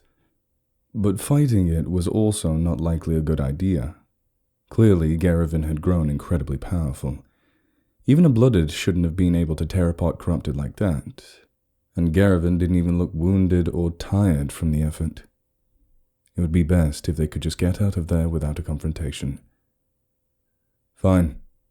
It's clear you have no desire for a reunion, Ulrun said. I'll let you get back to your work. My associate and I will go upstairs. Garavan rose from his seat. Upstairs? Why, Ulrun, you wouldn't be heading to the chambers of the matrons, would you? Don't tell me you came all this way looking for this. He picked up the text from the table and held it up for Ulrun to see. It was a simple leather-bound tome with triangular patterns stitched into the cover using crimson thread. The Crimson Journal, Cryolus said. That was meant for the eyes of the matrons only. You should not have that. Garavan shrugged. If they had any objections to me reading it, they've been quiet on the matter. In fact, the whole temple has been welcomely silent since my arrival. Does that journal have what we're looking for? Ulrun asked. Cryolus' eyes went wide in realization. It contains the secrets of the Drakenblud, added to and passed down by each generation of matrons. If their research led to any answers, they would have recorded it in there. So I was right, Garavan replied. You came seeking the secrets of the blood. I doubt just for your education. You've never been one to seek knowledge just for knowledge's sake. No, you're hoping to find some secret you can use to fight the corrupted. Ulrun couldn't help but bristle at his brother's tone. Is that so wrong? To want to fight back against the shit state the kingdom is in? I think you, of all people, would understand. Ah, yes, the duty of the royal family. I remember it well. The pressure, the anxiety, the expectation that your entire life would be dedicated to the good of the kingdom. I do not miss it. I'm beyond such trivial obligations now. Only caution kept Ulrun from rushing toward this impostor to stab it with silverlight. How dare it speak such irreverence whilst wearing Garavan's face? But he knew if he did that, he would die. This creature showed no concern for his former brother, and likely wouldn't hesitate to tear him apart like the corrupted outside. Garavan turned the journal over in his hand. Tell me, brother, if you did find what you were looking for, what would you do with it? What is your goal? Ulrun squeezed the hilt of his sword. I will return to the castle, and I will slay the creature that was once our father. His former brother tilted his head curiously. Unfortunate. If your goal was slightly more realistic, I might have been tempted to give this to you. But if you intend to waste your life chasing an impossibility... He held the journal over one of the candles and set the pages aflame, ignoring cries of protest from both Ulrin and Cryolus. Once the pages were caught afire, he tossed the journal away. Ulrin rushed to the burning book and beat the flames with his cloak to extinguish them, but it was too late. From the ash leaking out from between the covers, it was clear the pages were beyond the point of salvage. There was nothing there that could have aided you anyway, Garevin said. The matrons were on the right course, but had yet to draw the right conclusions. Following their notes would have just led you to your demise. Staring at the remains of the journal, the information that he had travelled so far for, nearly died for, now reduced to smouldering ash, Ulrin snapped. You bastard! How dare you! His body moved faster than his mind. Somewhere he was aware of Cryolus shouting at him to stop, but his rage had no control. He rushed at Garevin, Silverlight poised to stab him in the throat. Like the strike of a cobra, Garevin reached out and grabbed Ulrin's wrist, stopping the blade mere inches from its target. His grip was like a vice, and his strength was far beyond anything Ulrin could hope to match. Though he was so close, he could not force his arm forward even 1 inch. How foolish, Garevin taunted. However have you survived this long with such poor impulses? Perhaps I can spare just enough time to teach my foolish younger brother a lesson. There was a crack as Garevin squeezed down on Ulrin's wrist, breaking it. Ulrin screamed out in agony and was forced to drop the sword. Then came a force like being struck square on by a battering ram as Garevin shoved Ulrin with an open palm. The impact against Ulrin's chest caused the wind to be knocked out of him, and he was powerless to do anything as his body was sent flying backward across the room. He finally hit the back wall and felt the wood shatter from the impact. Fortunately, the wood was old and soggy and gave way easily, softening the impact somewhat. But he still hit it with enough force to knock him completely senseless. When his wits returned, he realized he was on the ground. Cryolus was standing over him protectively, putting herself between him and the creature. It reminded him of a mother cat protecting its young from hunters, knowing it was completely outmatched but standing in defiance nonetheless. I didn't know you garnered such loyalty, Ulrin, Garevin goaded. Perhaps father was wrong about your lack of leadership qualities. Ulrin tried to pick himself up from the floor, but accidentally put weight on his broken wrist, and the room momentarily went white with pain. Now, if only we could do something about your impulsiveness, Garevin continued. He stepped over to where Silverlight now lay. Is this what is making you so imprudently bold? This is an artifact of our dynasty, is it not? What is it called? Ah, yes, Silverlight. Ulrin watched in despair as Garevin picked up Silverlight, the one and only thing Ulrin had to show for 5 years of struggle. Now he threatened to take it, just as he had taken the only chance to use the works of the matrons. An interesting weapon, Garevin said, holding the sword high. Glimmersteel supposedly has some fascinating properties. It's a shame I never had the opportunity to study it properly. As he held the sword up, the silver stream that ran down the length of the blade seemed to pulse. At the tip of the blade, where the stream formed droplets that had never fallen, a droplet fell. The tiny bead of silver dripped from the blade and landed on the back of Garevin's hand. There was a sizzling sound akin to meat being held over an open flame, and Garevin recoiled, dropping the blade. Silverlight landed tip down, its blade sinking several inches into the stone floor before coming to a rest. Garevin held his injured hand in the other, a wisp of smoke rising from it. A trap? No, Ulrin is not clever enough to set up something like that. Some inherent property of the Glimmersteel, then. Though not one I had ever read about. Ulrin tried again, and this time succeeded in getting back to his feet. He gritted his teeth as he faced off with his former brother. The heir to the throne tisked and turned his back. I've wasted enough time. You're free to the dregs of this place if you wish it, though I doubt you will find much of value. I've cleared it of corrupted, though. If you want my brotherly advice, give up on your fool's errand of slaying Vangrus and remain here. The king is well beyond your reach, and nothing you find here or anywhere else will make it any different.